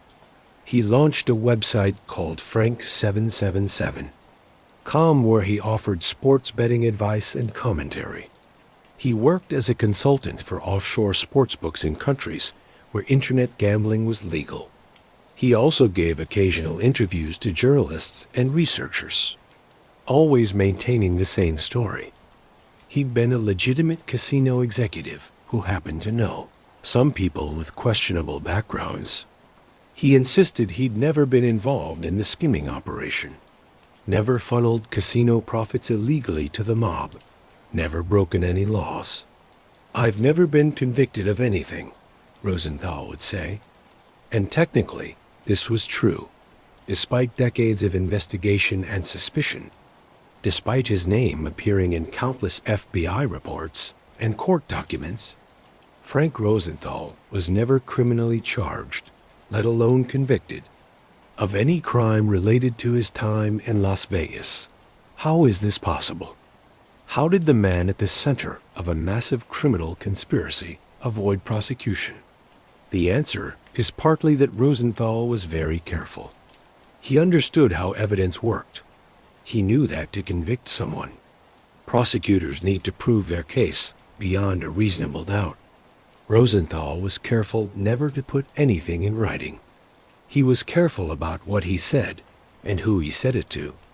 And when law enforcement came calling, he invoked his Fifth Amendment rights and refused to answer questions. But there's another possibility that has emerged in recent years. Frank Rosenthal may have been a top-level FBI informant. In 2008, shortly after Rosenthal's death, Las Vegas Review-Journal reporter Jane N. Morrison revealed that Rosenthal had been providing information to the FBI for years. In 2011, the U.S. government released Rosenthal's FBI files to the public, and those files confirmed that he'd been an informant. The files also revealed that Jerry McGee Rosenthal had been an FBI informant as well. This revelation shocked many people who had followed the casino story. Rosenthal, the man who ran 4 casinos for the mob, had been simultaneously providing information to the FBI. It seemed almost too incredible to believe. But when you think about it, it makes a certain amount of sense. The FBI would have desperately wanted someone inside the mob's Vegas operation providing information, and Rosenthal, facing the possibility of prison if he was ever charged, would have had every incentive to cooperate in exchange for immunity or protection. It's also possible that Rosenthal was playing both sides, providing the FBI with information that was useful, but not too useful, enough to keep them happy, but not enough to seriously damage the mob's operations. This kind of double game is not uncommon with informants. What information Rosenthal provided, and whether it was genuinely useful to investigators, remains unclear. The released FBI files are heavily redacted, and many details remain classified. Rosenthal himself never publicly acknowledged being an FBI informant, at least not before his death. If he had, it would have destroyed whatever reputation he still had in the underworld, and it might have put him in danger from mob figures who remained free. In the 1990s, Martin Scorsese began working on the film Casino, based on Nicholas Pileggi's book, Casino, Love and Honor in Las Vegas.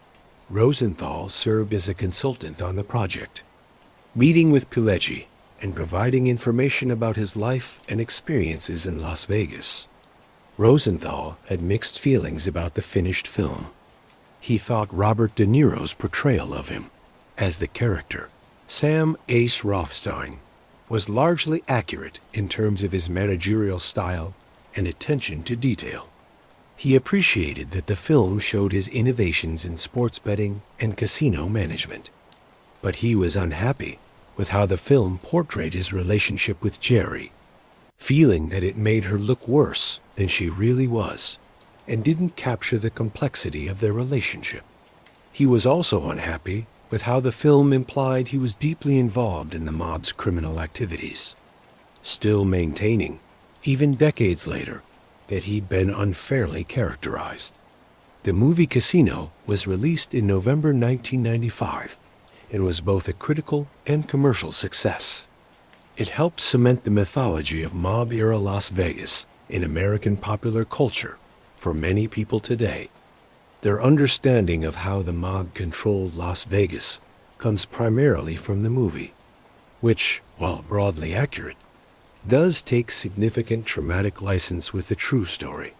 Frank Rosenthal died on October 13, 2008, in Miami Beach, Florida. The cause of death was a heart attack. He was 79 years old. He died alone in his apartment, his body discovered by neighbors who noticed he hadn't been seen for several days. His death was reported in Las Vegas newspapers and casino industry publications, with most noting his controversial legacy in the city's history. Some obituaries portrayed him as an innovative gaming executive who revolutionized sports betting.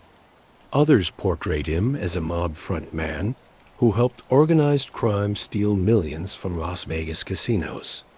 The truth, as is often the case, is complicated. Rosenthal was both things, a genuinely brilliant gambling mind who changed the industry, and a man deeply enmeshed in organized crime who benefited enormously from his mob connections. He never admitted to any wrongdoing. He never expressed remorse.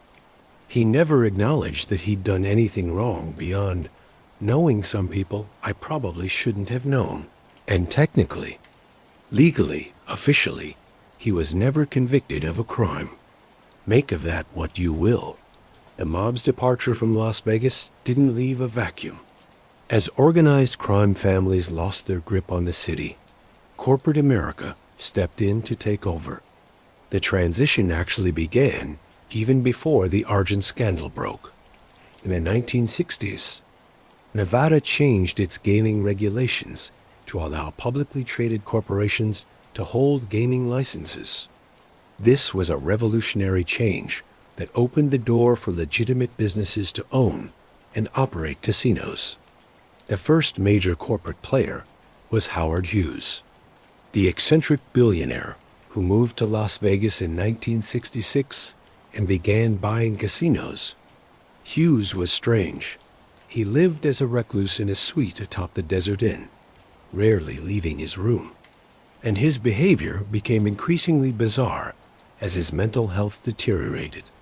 But he was unquestionably legitimate, and his purchases of Las Vegas casinos helped begin the process of cleaning up the city's image. After Hughes came other corporate players, Hilton, MGM, Caesars Entertainment, and eventually massive resort conglomerates that would build properties costing billions of dollars. The corporate takeover accelerated in the 1980s and especially the 1990s. New regulations made it easier for corporations to get gaming licenses and harder for individuals with questionable backgrounds to maintain control. The Nevada Gaming Commission became much more aggressive about investigating and removing anyone with mob connections. By the 1990s, Las Vegas was being reinvented as a family-friendly destination.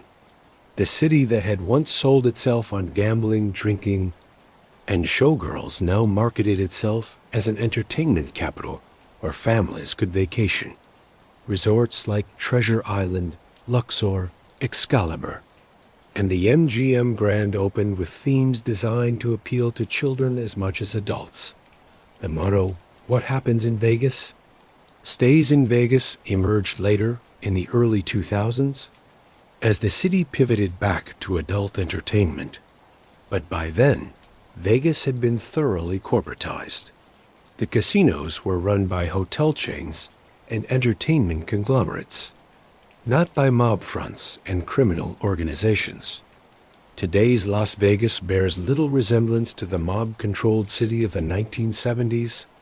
The Stardust, where Frank Rosenthal ran the sportsbook and oversaw the skimming operation, was demolished in 2007 to make way for a new resort. The Hacienda, the Marina, the Fremont, all gone or completely transformed. Modern Las Vegas is clean, safe, regulated, and corporate. It's a place where you can bring your kids to see magic shows and circus acts. It's a place where Fortune 500 companies hold conventions. It's a place where professional sports teams, the NHL's Golden Knights and the NFL's Raiders, have relocated. But there's a strange irony to modern Las Vegas. Even as the city has distanced itself from its mob past, it simultaneously capitalized on that past for entertainment value. The Mob Museum opened in downtown Las Vegas in 2012, occupying the old federal courthouse where many of the organized crime trials took place. The museum presents a comprehensive history of organized crime in America, with special emphasis on the mob's role in building Las Vegas. It's a professional, well-researched institution that doesn't glorify organized crime, but doesn't shy away from presenting its history.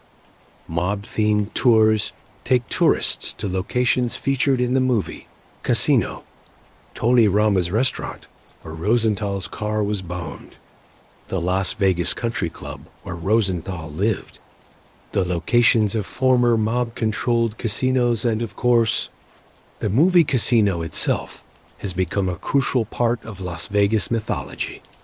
It plays on endless loop on hotel televisions. It's referenced in countless documentaries and books about Vegas. Sharon Stone's portrayal of Jerry Ginger, Robert De Niro's portrayal of Rosenthal Rothstein, and especially Joe Pesci's portrayal of Spilotro Santoro have become iconic. The way many people now imagine mob-era Vegas. So modern Las Vegas has an ambivalent relationship with its mob past. Officially, the city has moved on. The mob is gone, defeated by better regulation and corporate control. But unofficially, the mob era is endlessly fascinating, a source of stories and mythology that makes Las Vegas unique among American cities. No other city can claim a history quite like Las Vegas. A history of being literally built by organized crime, controlled by criminal organizations for decades, and then transformed into a corporate entertainment empire while still trading on the romance and danger of its criminal past. The question we might ask is, was the mob good or bad for Las Vegas? This is an impossible question to answer objectively, but we can consider different perspectives. On one hand, the mob did help build Las Vegas into a major city. In the 1940s, Vegas was a dusty railroad town with barely 8,000 residents. Today, The metropolitan area has more than 22 million people. The mob-controlled casinos employed thousands of people, generated tax revenue for Nevada, and put Las Vegas on the map as an entertainment destination. But on the other hand, the mob stole millions through skimming operations. They killed people who got in their way. They corrupted public officials and union leaders. They ran Las Vegas through fear and intimidation, and the profits they generated went to criminal enterprises that harmed countless people across America. Perhaps the fairest assessment is this: the mob saw an opportunity in Nevada's legalized gambling and exploited it brilliantly. They built Las Vegas into a unique American city, but they did so in service of their own criminal interests. The casinos they controlled were successful businesses, but they were also fronts for massive theft. The entertainment they provided was real, but it was underwritten by corruption and violence. And ultimately, their control couldn't last. As law enforcement became more sophisticated, as regulations tightened, as corporate America saw the profits to be made in legalized gambling, the mob was pushed out. Their era of control was always going to be temporary. Today, Las Vegas is a major American city, a global tourist destination, and a legitimate business. But it got there through a very strange and very dark history. A history in which brilliant criminals built an empire in the desert, controlled it through violence and corruption, and then lost it when their greed and their crimes finally caught up with them. So, what does this story teach us?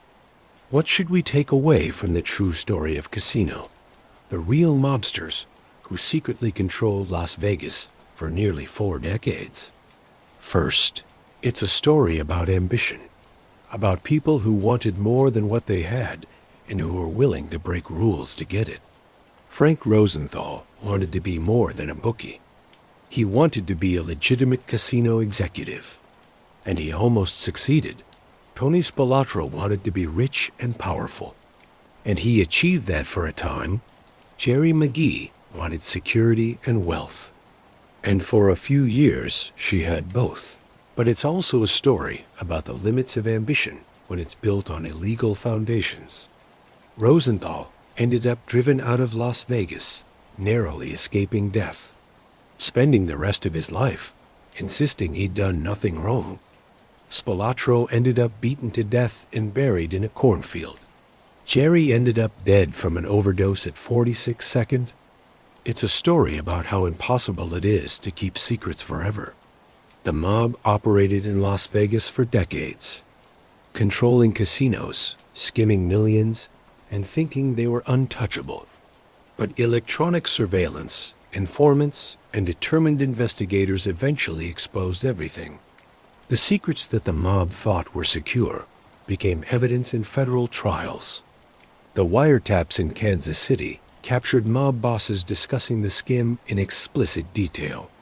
Frank Collota, Tony Spilotro's best friend since childhood, turned informant and testified about murders, thefts, and the inner workings of the operation.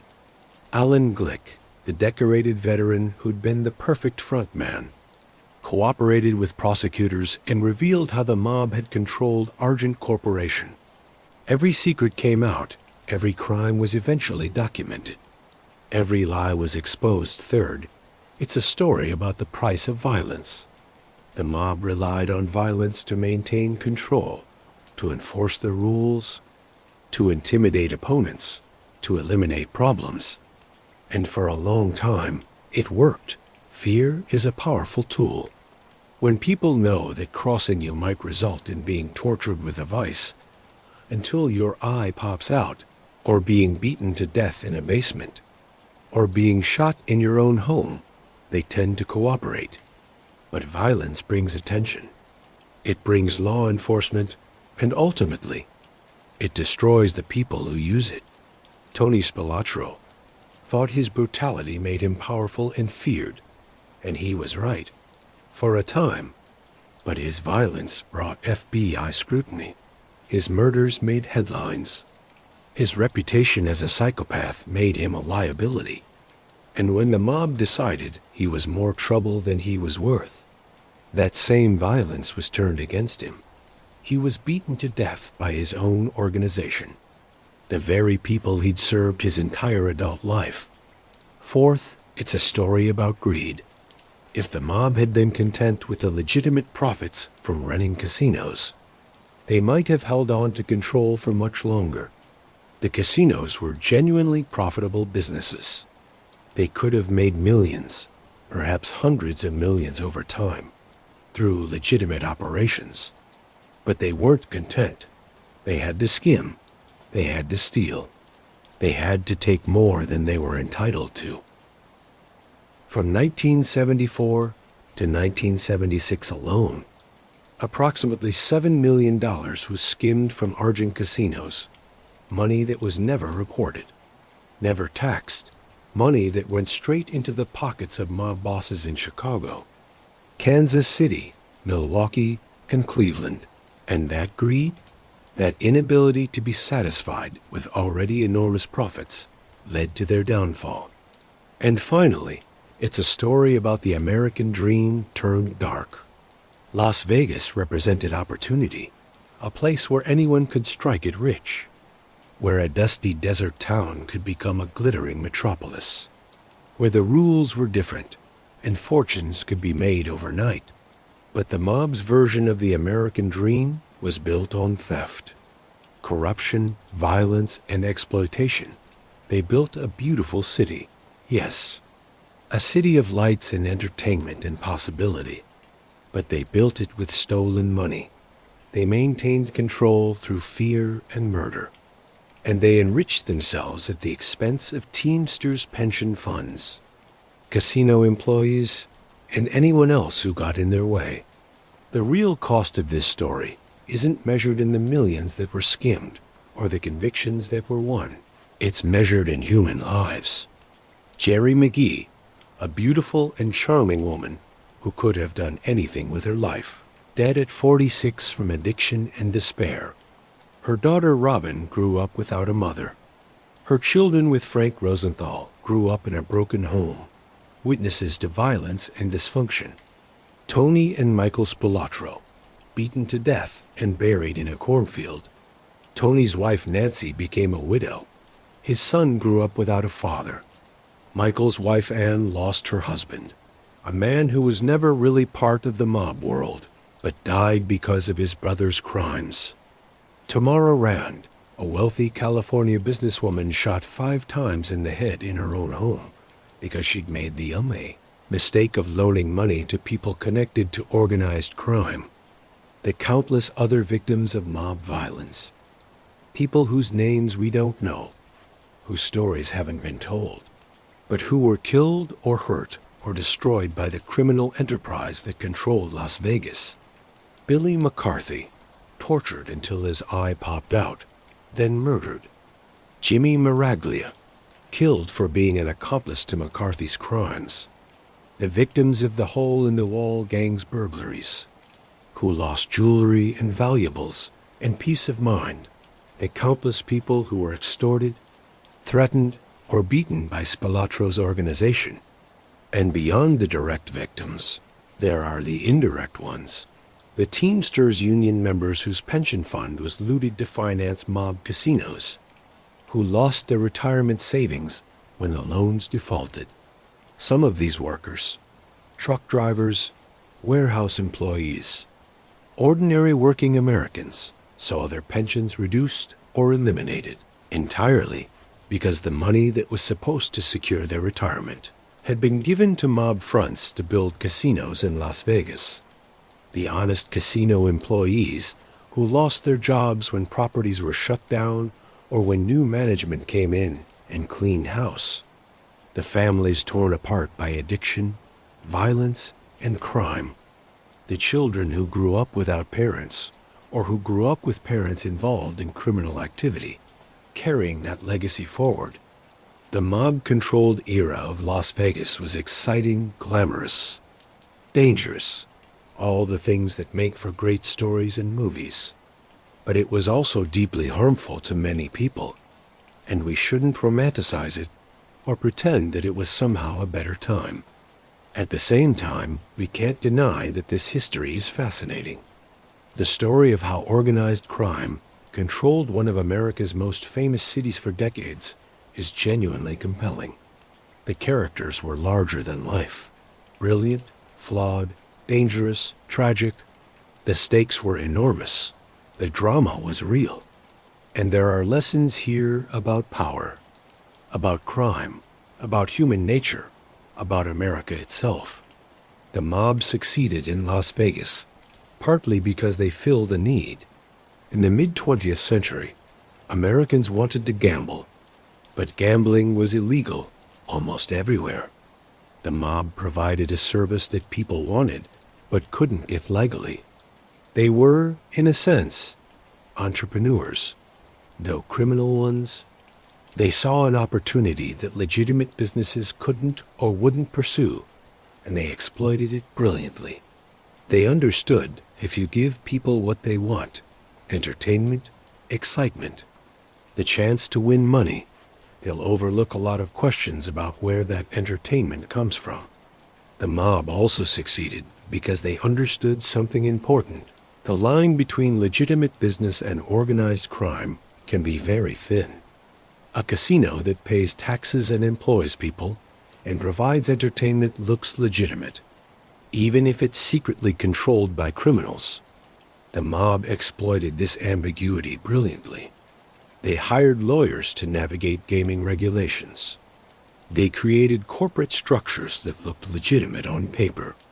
They cultivated relationships with politicians and regulators. They made charitable donations and became involved in civic life.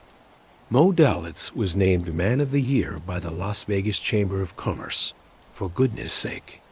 This ability to blend the legitimate and the criminal, to operate in the gray area between legal business and organized crime, this was the mob's greatest strength in Las Vegas.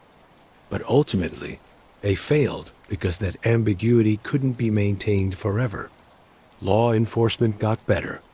The FBI developed more sophisticated investigative techniques. Electronic surveillance allowed investigators to hear mob bosses discussing their crimes in their own words. The RICO statute gave prosecutors powerful new tools to go after entire criminal organizations. The Witness Protection Program made it possible for informants to testify without signing their own death warrants. And regulations got stricter. Nevada gaming officials became more aggressive about investigating casino ownership and management. They created the Black Book to exclude known criminals from casinos. They required more thorough background checks and financial disclosures.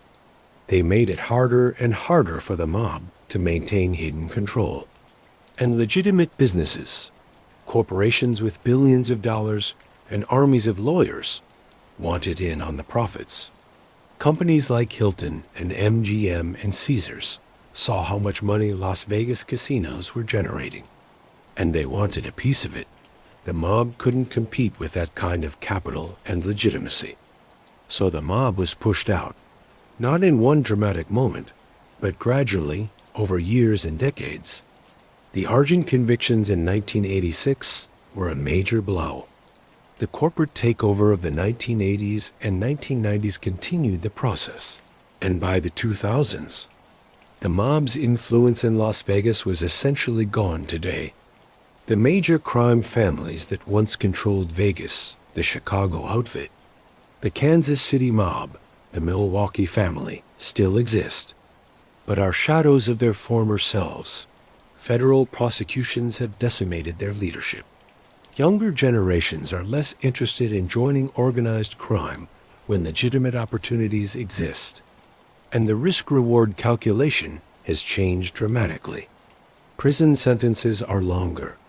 Investigative techniques are better. And the chances of getting caught are much higher. So what's left today?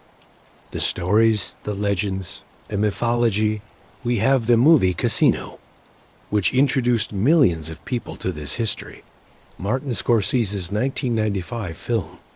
Based on Nicholas Pileggi's book, Casino, Love and Honor in Las Vegas, brought this story to life in vivid, brutal detail. Robert De Niro's portrayal of Sam Ace Rothstein captured Frank Rosenthal's brilliance and arrogance.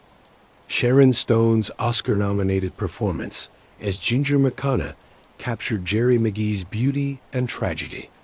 And Joe Pesci's terrifying portrayal of Nicky Santoro showed the world what Tony Spilotro was really like. The movie isn't perfectly accurate. It compresses timelines, creates composite characters, and adds scenes for dramatic effect, but it's remarkably faithful to the spirit of the true story. And it's become the primary way most people learn about this era. We have books like Pileggi's Casino, which did extensive research and interviews to document this history. We have investigative journalism from reporters who covered these events as they happened. We have FBI files that have been released to the public, providing primary source documents about the investigations. We have court transcripts from the trials that sent mob bosses to prison. We have the Mob Museum in downtown Las Vegas, which opened in 2012 in the old federal courthouse where many of these trials took place. The museum presents a comprehensive, well-researched history of organized crime in America. With special emphasis on the mob's role in building Las Vegas, it doesn't glorify the mob, but it doesn't shy away from presenting the full complexity of this history either. We have mob-themed tours that take tourists to locations featured in the movie. Casino, Tony Rama's restaurant, where Rosenthal's car was bombed, the Las Vegas Country Club where Rosenthal lived, the locations of former mob-controlled casinos. These tours are popular with visitors who want to experience a piece of that dangerous, exciting past. And we have Las Vegas itself, a city that somehow managed to transform from a mob-controlled gambling town into a corporate entertainment empire, while never quite shaking its dangerous, exciting past. Modern Las Vegas bears little resemblance to the mob-controlled city of the 1970s. The Stardust, where Frank Rosenthal ran the sportsbook and oversaw the skimming operation, was demolished in 2007 to make way for a new resort. The Hacienda was imploded in 1996. The marina was absorbed into the MGM Grand. The Fremont still exists, but has been renovated beyond recognition. The Strip is now dominated by massive corporate resorts. The Bellagio, the Venetian, the Wynn, the Cosmopolitan. These properties cost billions of dollars to build. They're owned by publicly traded companies. They're run by professional managers with MBAs, not by mob associates with criminal records. Modern Las Vegas is clean, safe, regulated, and corporate. It's a place where you can bring your kids to see magic shows and circus acts. It's a place where Fortune 500 companies hold conventions. It's a place where professional sports teams, the NHL's Golden Knights, the NFL's Raiders, the WNBA Aces, have relocated, something that would have been impossible during the mob era when professional sports leagues refused to put teams in Las Vegas because of concerns about gambling and corruption. The city has more than 150,000 hotel rooms. It attracts more than 40 million visitors per year. It generates tens of billions of dollars in revenue. And almost all of that is legitimate business, conducted by corporations that file quarterly reports with the SEC and are subject to extensive regulatory oversight. But there's a strange irony to modern Las Vegas. Even as the city has distanced itself from its mob past, it's simultaneously capitalized on that past for entertainment value. The Mob Museum celebrates the very history that Las Vegas officially wants to move beyond. Mob-themed tours profit from the violence and criminality that once plagued the city. And the movie Casino plays on endless loop on hotel televisions. introducing new generations to the mob era of Las Vegas. So modern Las Vegas has an ambivalent relationship with its mob past. Officially, the city has moved on. The mob is gone, defeated by better regulation, aggressive law enforcement, and corporate control. But unofficially, the mob era is endlessly fascinating, a source of stories and mythology that makes Las Vegas unique among American cities. No other city can claim a history quite like Las Vegas, a history of being literally built by organized crime, controlled by criminal organizations for decades, and then transformed into a corporate entertainment empire while still trading on the romance and danger of its criminal past. The question we might ask is, was the mob good or bad for Las Vegas? This is an impossible question to answer objectively, because the answer depends on your perspective and your values. But we can consider different viewpoints. On one hand, the mob did help build Las Vegas into a major city. In the 1940s, Vegas was a dusty railroad town with barely 8,000 residents. Today, the Las Vegas metropolitan area has more than 22 million people. The mob-controlled casinos employed thousands of people, generated tax revenue for Nevada, and put Las Vegas on the map as an entertainment destination. Without the mob's willingness to invest in Las Vegas when legitimate businesses wouldn't, the city might never have developed into what it is today. Bugsy Siegel's vision of the Flamingo, even though it cost him his life, proved that grand casino resorts could work in the desert. Mo Dalitz and the Desert Inn showed that mob-connected casinos could be profitable and even prestigious. The Stardust, Fremont, and other mob properties employed thousands and attracted millions of visitors. The mob also brought innovation. Frank Rosenthal revolutionized sports betting, creating the modern sportsbook model that's now been adopted across America. The casinos invested in entertainment, bringing performers like Frank Sinatra and Siegfried and Roy to Las Vegas. They understood that gambling alone wasn't enough. You needed entertainment, dining, shows, and experiences to keep people coming back. But on the other hand, the mob stole millions through skimming operations. They corrupted public officials and union leaders. They murdered people who got in their way. They ran Las Vegas through fear and intimidation. And the profits they generated went to criminal enterprises that harmed countless people across America, funding drug trafficking, loan sharking, extortion, and other crimes. The Teamsters Pension Fund lost tens of millions of dollars on loans to mob-controlled casinos, money that should have been securing the retirements of working Americans. Honest casino employees who wanted to do their jobs properly were sometimes forced out or threatened if they interfered with the skim. And the culture of corruption that the mob created persisted long after their direct control ended. Perhaps the fairest assessment is this: the mob saw an opportunity in Nevada's legalized gambling and exploited it brilliantly. They built Las Vegas into a unique American city, but they did so in service of their own criminal interests. The casinos they controlled were successful businesses, but they were also fronts for massive theft and money laundering. The entertainment they provided was real, but it was underwritten by corruption and violence. And ultimately, their control couldn't last. As law enforcement became more sophisticated, as regulations tightened, as corporate America saw the profits to be made in legalized gambling, the mob was pushed out. Their era of control was always going to be temporary, because it was built on an unsustainable foundation of secrecy and crime. Today, Las Vegas is a major American city, a global tourist destination, and a legitimate business center. But it got there through a very strange and very dark history. A history in which brilliant criminals built an empire in the desert, controlled it through violence and corruption, made hundreds of millions of dollars, and then lost it all when their greed and their crimes finally caught up with them.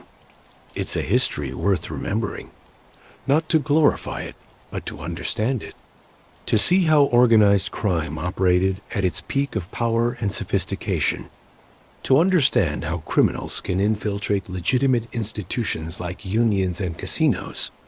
To recognize the human cost of violence and corruption. And to appreciate how far Las Vegas has come from those dark days. The neon lights still glow in the desert night. The casinos still attract millions of visitors. The dream of striking it rich still draws people from around the world. But the shadows that once lurked behind every corner, the violence that enforced every rule, the fear that kept people silent, those are gone. The mob's era in Las Vegas is over, but the story of that era, the true story of Casino, remains.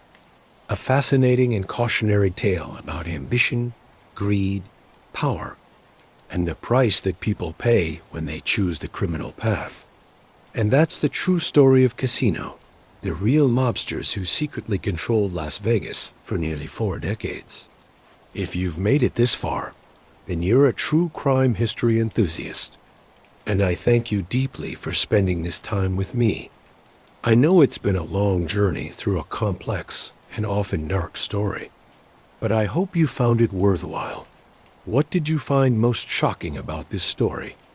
Was it the brutality of Tony Spilotro's murders? The sophistication of the skimming operation? The fact that Frank Rosenthal may have been an FBI informant all along?